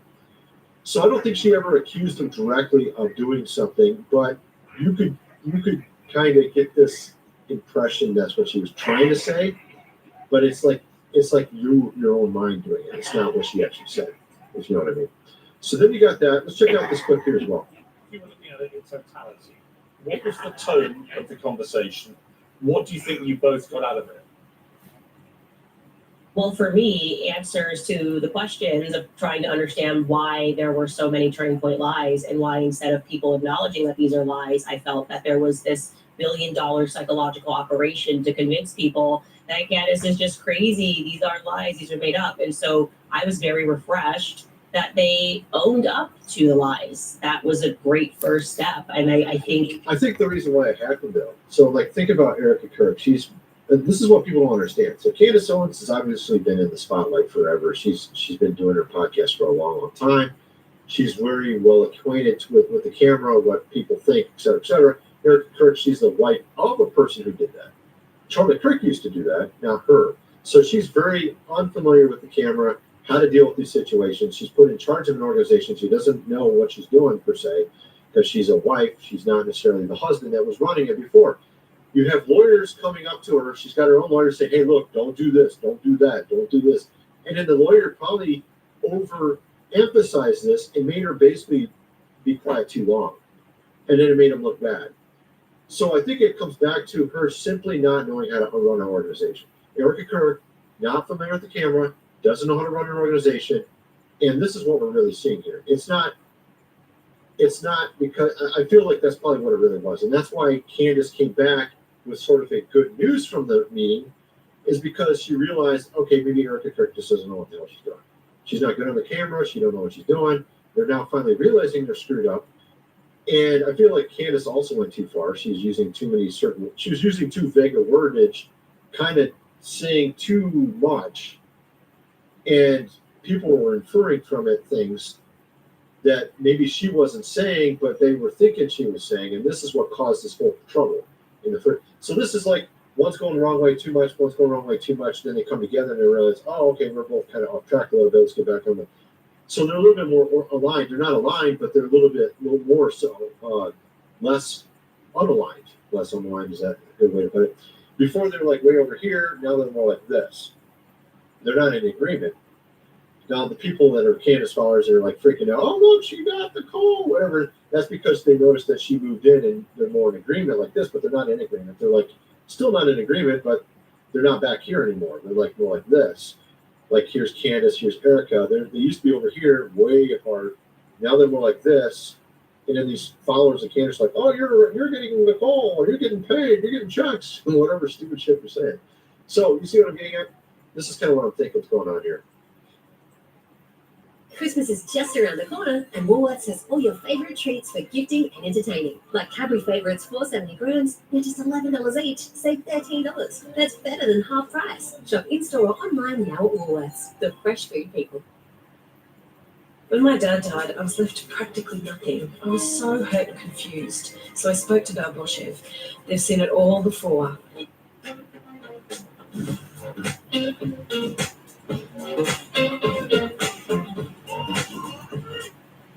What motivates that? Maybe because despite having what I would assume to be the best PR agents and crisis PR agents in the world, we're moving toward a different world where people don't really care. If you are friends with the people at WME and CAA and what they can do for you, that sort of power is ineffectual in this day and age. And so I mean, the whole thing to me is like, it's just that. I think it's probably more complicated than what I said, but I think it's basically something to that effect. Anyway, so you got that going on. Oh yeah, we have this as well. What is this? So this is what I was talking about. This is her followers turning on her. Candace Owens, not all of them, of course, but some. Says her meeting with Eric Kirk was productive. Says she was very happy with that, both of them. That we are on much better feet. See, this is what I'm saying. So they realized where they were wrong. Like maybe Candace is a little bit too hyperbolic. Erica's being too safe. They kind of moved in and like, oh, okay, we're a little bit closer than we thought we were. And now her super chatters were not happy. Oh my goodness, you turned! This is so funny, dude. You let us down. Oh, our only hope, purchased, lost. Oh my God. We provided biohazard cleanup services until, what is this? I don't know what the hell that is. Okay, that's not related. Candace, if you back down, I'm never supporting you again. I won't support someone I don't trust. I'll block your content on every platform. This sounds like totally what a woman would do. And then you break up with a woman, she blocks you on every platform. So much a woman move there. Okay, as if they can't make up the call logs, Candace. Seriously? After all they've lied about already? Just believe them. So let me tell you a little story. There was a woman, a feminist, who owned a company, and she wanted to prove that men were not needed. Men are not needed. We just need women. So she hired all women in her company, and guess what happened? 2 massive groups formed that fought with each other in the company. Does it sound familiar now? A little bit. Women have this tendency to join in the groups and then fight with another group. So they were starting to treat this like the common female thing where they jumped on Candace's train or the Erica train and they're like fighting, and then like Candace and Erica get together and realize, oh, we're actually more aligned than we realized. What? You're betraying us. We're supposed to fight forever. This is the whole female thing. I know some females are going to get upset, but that's basically what's going on here, I think. Personally, that's what I think it is. It's like when a CEO of a company hires all females and they make 2 huge groups and they fight.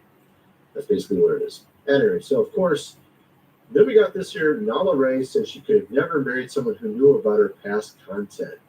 I find this hilarious, man. These women, this is one good thing about the internet. You get to learn how these women think and you realize just how ridiculous it is sometimes. Check this out. Watch your old content. No. Did yours? Did your husband watch your old content? No. Did yours? Sean, do you remember the housing crisis in 2008, I think it was? The whole system collapsed. Apparently the car loan system in America is the same. The guy who wrote, who was the reason for the movie, what was it called, Short or something, where they predicted how the stock market was going to change and they made all money off the houses that sold from it. No, God, no. Didn't make sense there, guys. Sorry. I have married someone that watched my stuff. I would wouldn't never have done it. marry somebody who would have known about that. Yeah. You know what? All those people that were subscribed to her on that fans website, if they would have saw this video before they subscribed, guess what?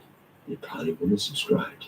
It would have made me feel very uncomfortable. Like, okay, we're getting married, and when we're intimate, then I would have felt like you'd been simping over me the whole time. Yeah, like my biggest fan is. So of course, you were just manipulating men, is what you were doing for money, obviously. Absolutely. Yeah, I could have done it. And let me guess, you were one of them as well, based on how you're talking here. I just think this is also so funny that we're peeling with my knife because. And you don't even know how to cut an apple, which is pretty obvious as well. Anyway, you get the idea there. Then we had, of course, Turkey. The Amazon women, apparently they were Nephs as well, Nephilim. And then he's come back because a lot of people were freaking out over the fact that he said that he believed hell was not exactly forever and that it had maybe a certain period of time that you're in this place that sucks and then you eventually die because it's called the second death in Revelation. This is an opinion I came to like a decade ago. Actually, more than, it was about a decade ago, I think.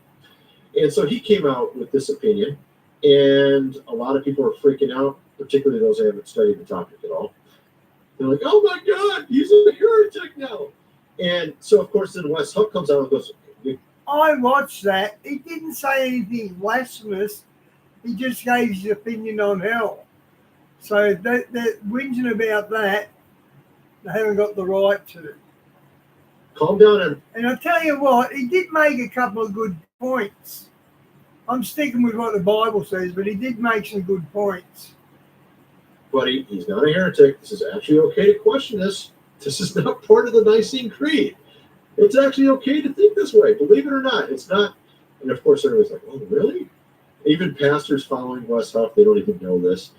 This is not a heresy at all. You can actually believe hell is not forever, infinite torture. You can believe that. It's not against orthodoxy. Orthodoxy is defined by the Yeah, you're not saying anything to ruin salvation. Nicene Creed or the Apostles' Creed, and you'll note when you read those, it doesn't tell you that hell must be forever in it. It just says that there's a hell. Okay, so Aaron, let's play a little bit of this. People watch a 10 or 15-second clip, often edited by somebody else, pulled out of context, sometimes intentionally, in order to stir outrage and drive clicks and increase viewership for someone else's channel. In fact, there have been... Bobo, the Bible's written, there's 66 books in the Bible, all written by different men in different age times. But when you read the Bible, it's all got the same cadence. It uses the same words. Now you get, let's say for argument's sake, you get 40 writers in and say, write me a story about Jesus Christ. And they'd all differ and they'd all have different opinions. But when God gave his message, it was always correct. Exponentially more views on reaction videos about my conversation with my son than there have been views of people who actually watched the full episode in context. Now, I totally... Bobo, there's no reason to make another Bible. The King James Bible is enough. Expect that kind of behavior from non-believers, from people who reject God, people who... Oh my goodness, dude, you should expect that from everybody. Dude, you should. If anything, I expected more from the church than non-believers. Oppose the Christian faith. But what genuinely surprised me, what I was not prepared for, and honestly what I'm not was so surprised at all. disheartening to me, personally, was to see that same pattern coming from within the church itself. Oh my goodness, dude. I saw it 10 years ago. I saw it 15 years ago here on YouTube. I saw it 15 years ago here on YouTube. I'm not surprised at all. It's like, sometimes it's, well, not always. Sometimes it's worse than the world, but sometimes it's worse than the church. Brothers and sisters in Christ, and even some very influential, prominent leaders in the church. Yep, that's true. Even, you know, he even said Ray Comfort did an okay job, but I kind of feel like Ray Comfort kind of like gave him a cold shoulder. I feel like Ken Ham gave him a cold shoulder. I think Kirk Cameron's trying to be nice and say, hey, they did an okay job. But I think they gave you the cold shoulder there, Kirk Cameron. I think they did. Because you weren't saying you weren't saying what you're supposed to say. You want to stay in this business, right? You want to get the money from the people in the church, right? You got to say it the way we want you to say it. That's how it works, not the way you actually believe it is, based on your own studies. Okay, Kirk Cameron worked for what is the Waters Ministry? I think he worked for, and they sacked him over this opinion. And the guy who runs, what's it called? He's a guy with a push bike and a little doggy in the front. Ray Comfort. He copyrights everything. You cannot play 2 minutes of his stuff without being copyrighted. I don't like guys that copyright God's word like that. They're just in it for the money. In the scriptures, you go into the ancient Greek and Hebrew, and you learn the term aeonin, which is where they say eternal. Doesn't always mean that. You can go to Google AI. You can go to any AI. You can go to, well, if you don't like AIs, you can go to actual lexicons and look this up.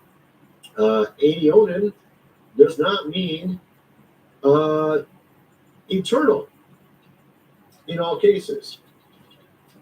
It doesn't mean it. There you go. Just go to Google and I'll even tell you this. In Greek means age long, pertaining to an age or everlasting or eternal. Or it means lifespan. Let me write that in there. Does it mean? Sean, they would have said don't trust the Bible. I love stirring them. I tell you, when I stir the Muslims, they get pretty angry.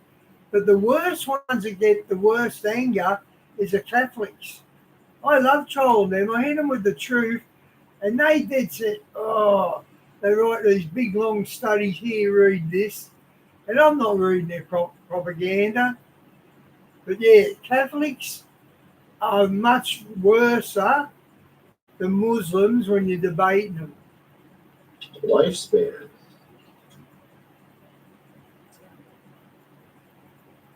It does not primarily mean lifespan in the sense of a single person's duration of life. Instead, it's meaning very significantly based on the context of an age long, perpetual. So, Shawnee, what they do usually when they can't answer, they do the laughing face. I bet you got a lot of that. If you go look at secular dictionaries of this term in ancient Greek, it's usually lifespan or age. But for some reason in the church, they use a different dictionary and they make it mean always eternal. Every single time it's used in scripture, it's eternal. Yet, if you go to a secular book from the exact same time frame that the Bible is written, if you use a secular scholar, they won't use the word eternal. They'll use the word age. I pointed this out like 10 years ago here on YouTube. And then again, like the response that Kirk Cameron got there, I got the exact same thing back then. You're crazy. You're a heretic. You don't know what the hell you're talking about. I don't know what I'm talking about. All I got to do is pull out a dictionary and read the word in ancient Greek. I pull out a secular dictionary in ancient Greek and it says age. Most of the time it's defined as age, not eternal. Yet for some reason in the Bible they put eternal everywhere. It's actually the word age. Well, how long is the age? That's the question. Is it an eternal age or is it a late? Obviously, most ages are not eternal. That's the entire point of the word. You got the word forever. You got that phrase forever and ever, right? So the devil's thrown in the lake of fire forever and ever. This is the second death. That's literally what it says. I can't remember what it said. Revelation 20. I think it's Revelation 20. It says, the beast and the false prophets will be thrown in the lake of fire forever and ever. This is the second death. Now, let me ask you a question.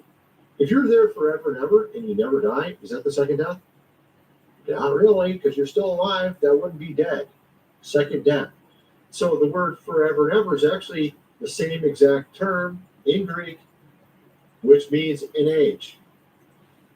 Aeonos.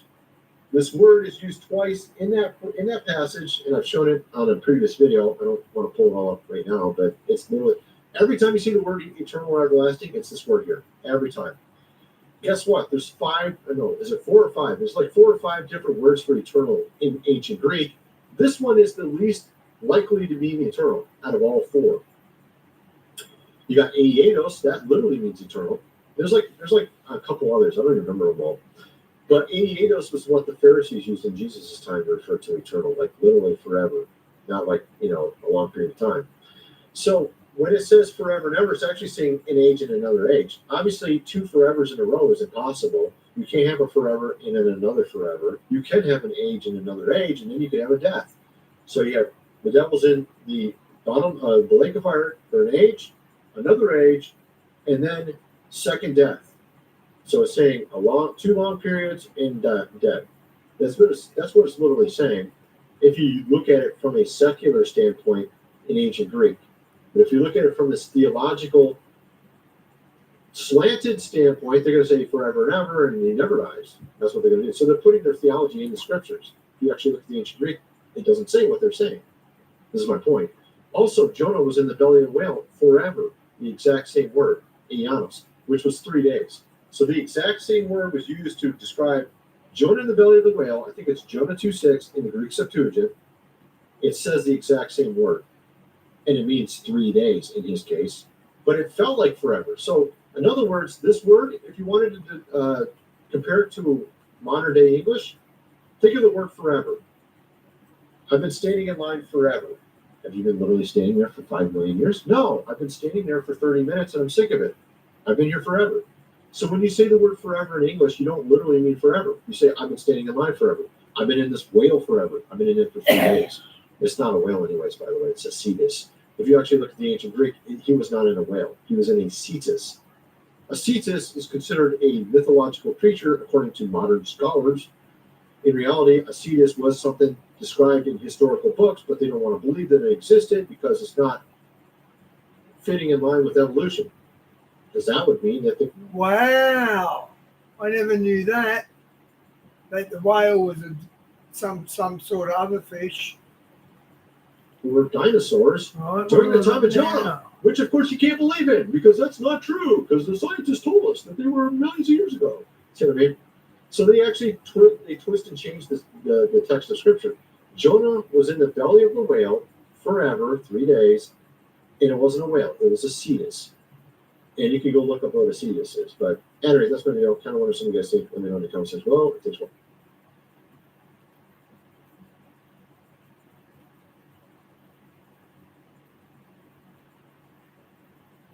I'll do this now, I'm out, guys.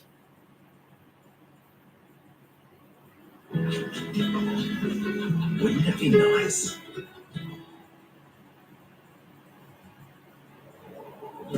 Mobile Supreme Plus makes your engine 3 times cleaner.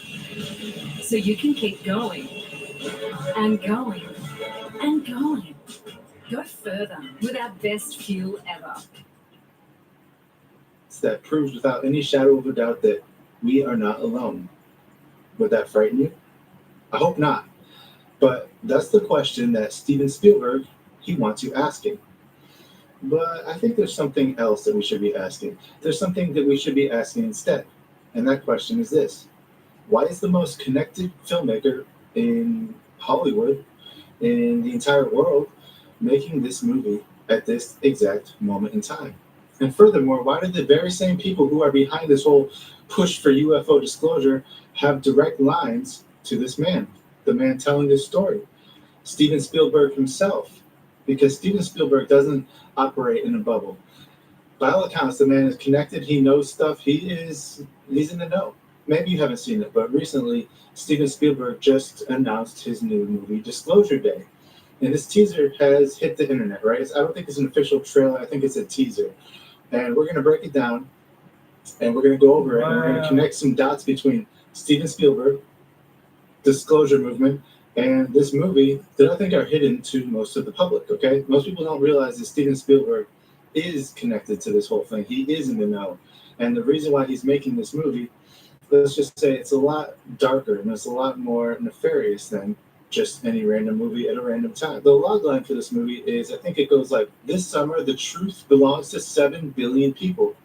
We are coming close to Disclosure Day. This movie is not about aliens. It's not about UFOs.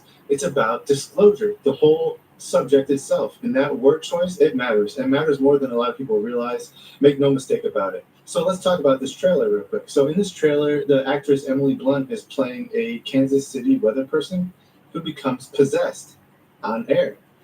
Something starts speaking through her during a live broadcast. And if it doesn't sound familiar, it should, because you've been following this whole UAP disclosure movement for a while. So what this is called is soft disclosure. It's a gradual reveal. It's preparing humanity for what's coming. And the release date of this new movie, it's June 12th, 2026. And some people get the date 666 out of that. June is 6. The 12th, if you divide that by 2, is 6, and then 26. Okay, so there you have 666. Whether or not this is a coincidence, you tell me, all right? But basically, this movie comes out almost 1 year before the day that multiple government insiders have claimed that something major will happen. Because make no mistake about it, there are people who are supposedly part of the government who are saying something will happen by 2027 or in 2027 in regard to this whole UFO thing. There's one man, he's a former CIA officer, which should tell you everything you need to know, by the way. He said, I think it was in February 2023, he said something along the lines of, we're preparing the US population, and by extension, the entire world, to that reality, to the reality that UAPs, UFOs, that they're real, and to the reality that there is a presence here on Earth. And then he also said something like that if they show up, there will be mass panic. And then this man goes on to say, I think he said, I've heard that 2027 in a kind of official capacity, but he can't reveal it, that people in the government are aware of something happening and there's limited time to prepare the people. We're kind of preparing the U.S. population, at least, and by extension, the world population, into that reality that there is a presence here, and that we need to explain this presence. Because if they show up and we continue to do what we did before, previous decades, and they show up, there will be mass panic. But if you understand that, there'll be. I still haven't given up on 3i Atlas being a mothership. I still think it is. I know you don't, Guy, but I do actually. These are real, and we have 5 years from 2022, well, maybe now 4 years, if they come in 2027, for the U.S. government to prepare the people about what is up there. And in many ways, I think the word got out within the government that they're showing up in 2027, and we better be prepared. And if not, there's going to be a lot of explaining to do. And so I think that dialogue has happened within, inside the government, in certain areas inside the government, that we need to prepare. And that's why in 2017, that set a clock of 10 years. And why Lou Elizondo earlier in this year said, just find a hobby for 5 years. And, it'll all be out in 5 years. And he said that this year, so that's 2027. And I would say I've heard 2027 in a kind of an official capacity I can't reveal. So I think I would say that people in the government are aware of something happening, and that there's limited time, a few more years to prepare the people, and that's what's ramping up this acceleration from the previous 7 decades of not even acknowledging it to now we are acknowledging it at a faster and faster pace. Basically, the CIA man is saying that, yeah, something's coming. There is an event that will happen by 2027, and we're running out of time. We have to prepare people. We have to get people ready for this disclosure, for Disclosure Day, okay? So, and then you have UFO researcher Jeremy Corbell. He said in this TV show, I've shown this clip a few times, but I'll show it again real quick. And that truth is that UFOs are real. They've already done told you. Sometimes when you want somebody to know a truth, it's so you can set them up to believe a lie. And that's coming. I have zero doubt that lie is coming. What is the lie? Good question. All you want for Christmas is a $13 million Burley June dream. Specifically, you want me to say it right now, for real? For real? On camera. To be put in the show? Yeah. Okay. Problem with that. If we tell the lie before it's told, they can adapt. That wouldn't be wise. I'll tell you privately, but I would really think about if you want to put this in your show. For real. That's a real thing I'm telling you. So will you think about it before putting it in your show? Okay. So UFOs are real. They've been here a long time. And that's the truth. But the lie is coming. All indications, like all of them, is that that lie is going to be that there is a craft slowly making its way to us here on Earth. And that is the lie they're going to want you to believe. Atlas. Wow. Atlas 3I. It's nuanced. How they explain that, the nature of that threat. But that 100% is the lie you are going to be told. You even got a date.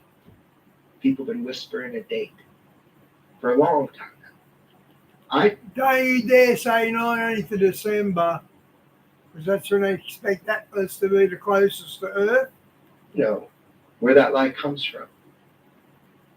I know specifically what document from the 70s initiated the idea of that lie. A classified document. That is the lie you will be told. You're going to be told that there is a craft on its way to Earth. That's the lie. What's the truth? What's the truth then?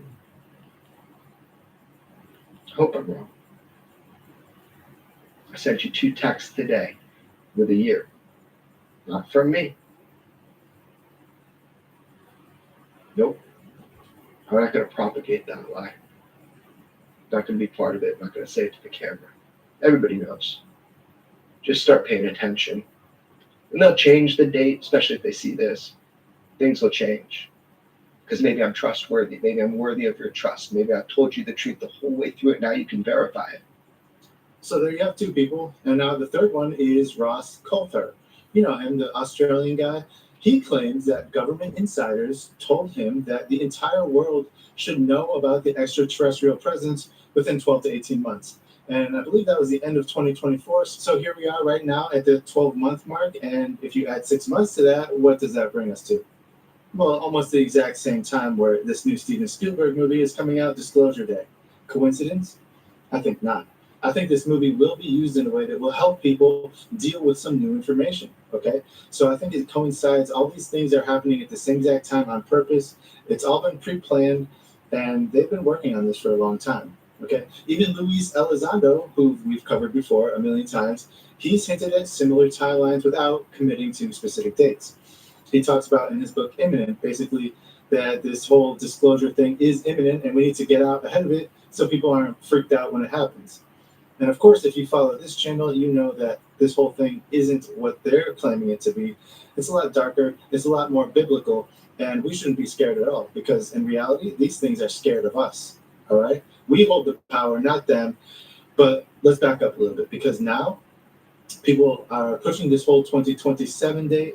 Whether it's real or not, I have no idea.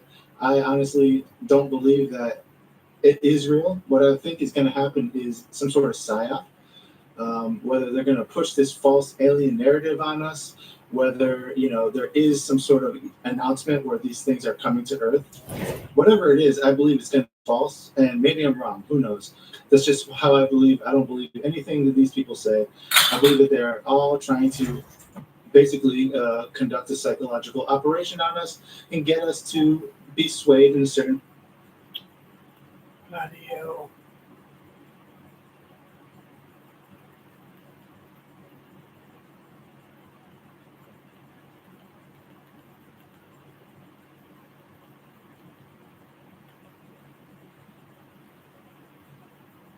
To be swayed in a certain direction with this information. And that reason is deception. And furthermore, the Bible talks all about this mass deception that will happen in the end times that will unify the entire world.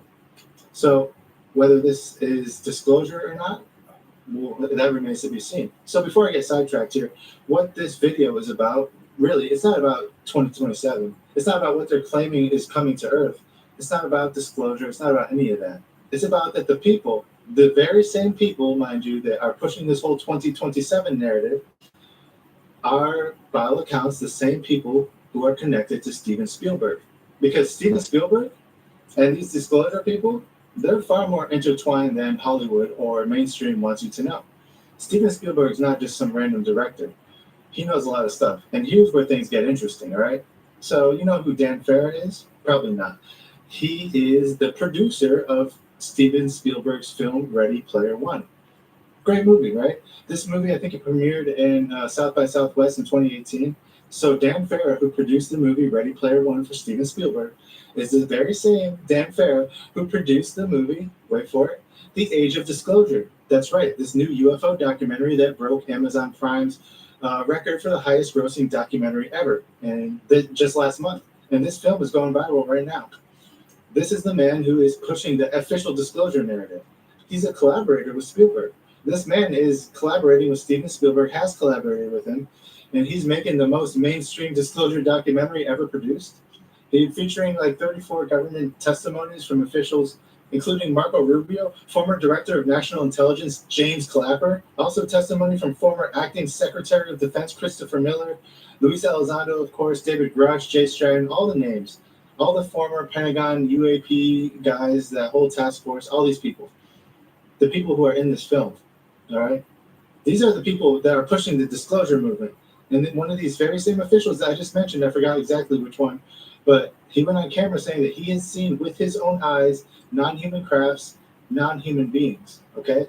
And the fact that this man that produced this movie is connected to Steven Spielberg tells you everything you need to know. But that's not where the connection ends. It gets a lot deeper.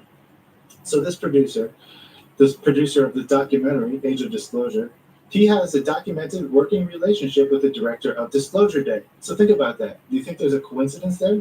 The Age of Disclosure comes out, and then 6 months later, Disclosure Day comes out, and these two men are friends, they know each other, they work together. Okay, I don't think that this is a coincidence. That's like Tom Clancy, that author. He gets his stories from the military, and then he does his thing with it, but it's very similar. And we can get into the exact reasons why. And that brings us back to 1977. Steven Spielberg, the movie Close Encounters of the Third Kind. Remember that one? Guess who Steven Spielberg's technical advisor was for that movie? None other than Dr. J. Allen Hynek. Remember him? J. Allen Hynek was the man who was in charge of the official Air Force UFO investigation program, Project Blue Book. And remember, this is the very same man who would go and debunk all of these UFO sightings. He would say that they were swamp gas. And he would say that most of them are fake. Or he said all of them were fake. He would go on national TV and make these statements that there are no UFOs. The whole thing is fake. But then when he retired, he had a change of heart. He came out after he retired and said that UFOs aren't fake. They're actually real. And he was told to say they were fake. And the government is definitely hiding something about UFOs. Okay, so this is the man who was the face of the UFO disclosure movement in the 70s. Steven Spielberg hired him to be a consultant on his film. And here's what Steven Spielberg himself said in interviews. Let's see if I can find the page. He said that NASA sent me a 20-page letter warning me not to make this movie because it was, quote, dangerous. Think about that. And then he continued saying that he got reinvigorated, or I think he said the quote was that he found his faith when he heard that the government was opposed to him making the film. And now we have the tables have turned. It's the complete opposite. Not only are people ready for it, the government is ready for people to be ready for it. So they're pushing it. They probably tapped Steven and was like, hey, bro, make this movie now. You know, the one that we've been talking about. It's time. Make it now. It has to be released on this exact day because something's coming and we need the people to be softened up. And don't forget what Reagan said, right? After a private White House screening of Close Encounters of the Third Kind, President Reagan, he allegedly, all right, I don't know if this is true, President Reagan said to Spielberg, he said, you don't know how true this really is. And remember, guys, this is Reagan we're talking about, the very same president who would go to the UN and make these infamous speeches about an alien threat and how it would unite humanity. All right. And I mean, I've shown this clip a million times. I don't need to show it again. You've probably seen it. So that brings us to predictive programming. You know, the theory that the mass media deliberately introduces ideas, certain ideas, to prepare populations for future events. And I know it sounds fringe, it sounds weird, it sounds wacko until you look at some of the documented history of these strange occurrences that happened in movies first and then happened in real life. There's too many to list. I go over this a lot. And remember, the CIA, okay, they had I think they called it an entertainment liaison that worked for Hollywood for decades. And this is public record, people, because these films form a very specific purpose, and that is to condition the public. So the idea is this: just give people many decades of these alien contact movies, and then when you tell them it's real, they're ready because they've been prepared, they've been conditioned, they've seen how many alien movies that they've seen. So it comes out, hey, you know what? This whole thing is actually real, and here's how to feel about it. Here's this new movie, all right? People are ready. That's why they're pushing it right now. People aren't going to panic because they've already processed it emotionally through fiction. How many times have you gone to the movies? You've watched, let's say you watched Independence Day. You remember that? I remember watching that in the theaters and having these long conversations with everybody I knew about what would happen if this Independence Day scenario actually took place. So we're able to take these. Yeah, babe, I'm on every day usually. I usually take one day off a week, 1 day a week, because I've got to do business stuff and things I haven't gotten during the week. Because this is the middle of the day for me. So I only have 1 day off to catch up on everything. Other than that, I stream. Same time, same bat channel. Stories and process them in a way that gives us a foundation to stand on in case it actually happens. And now we have this film by Steven Spielberg, literally called Disclosure Day, releasing 1 year or even a few months before multiple government insiders claim something will happen. And remember, I'm not saying that something will happen. I'm just saying that they are saying that something will happen.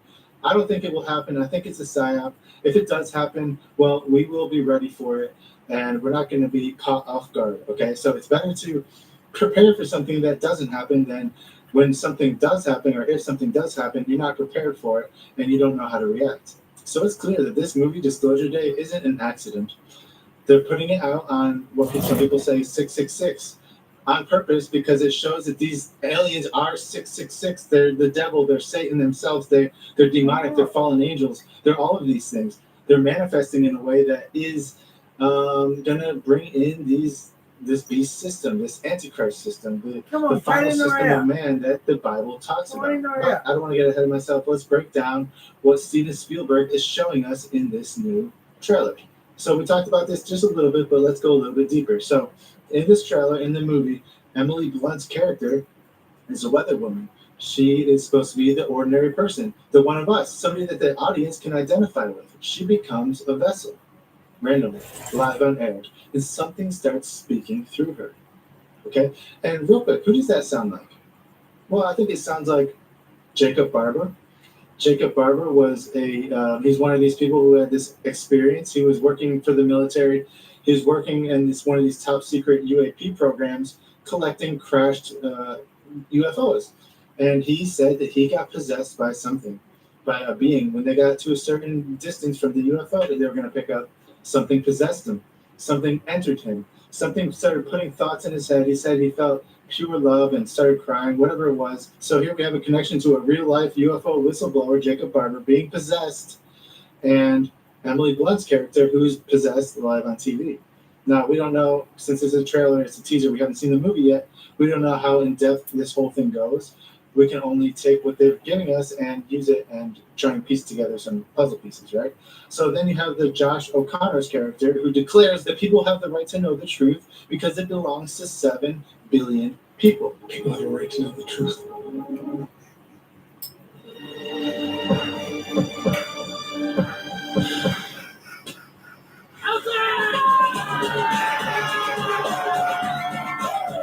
There's no way that was him. It was a fucking mirror.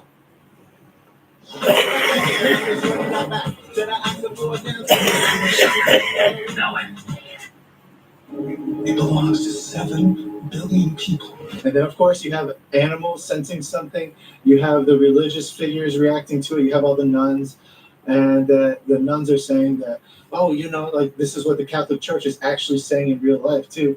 That God created this whole universe. Who says he can't create these beings on other planets? And as far as I know, that's the Catholic Church's official stance on UFOs. Is that if they do show up, yeah, they're also God's creatures. However, what they always conveniently forget to mention is the fact that these entities, these UFOs, these beings that pilot the UFOs, they are not, and I repeat, they are not from other planets. Not even close. They are from other dimensions, and this is provable.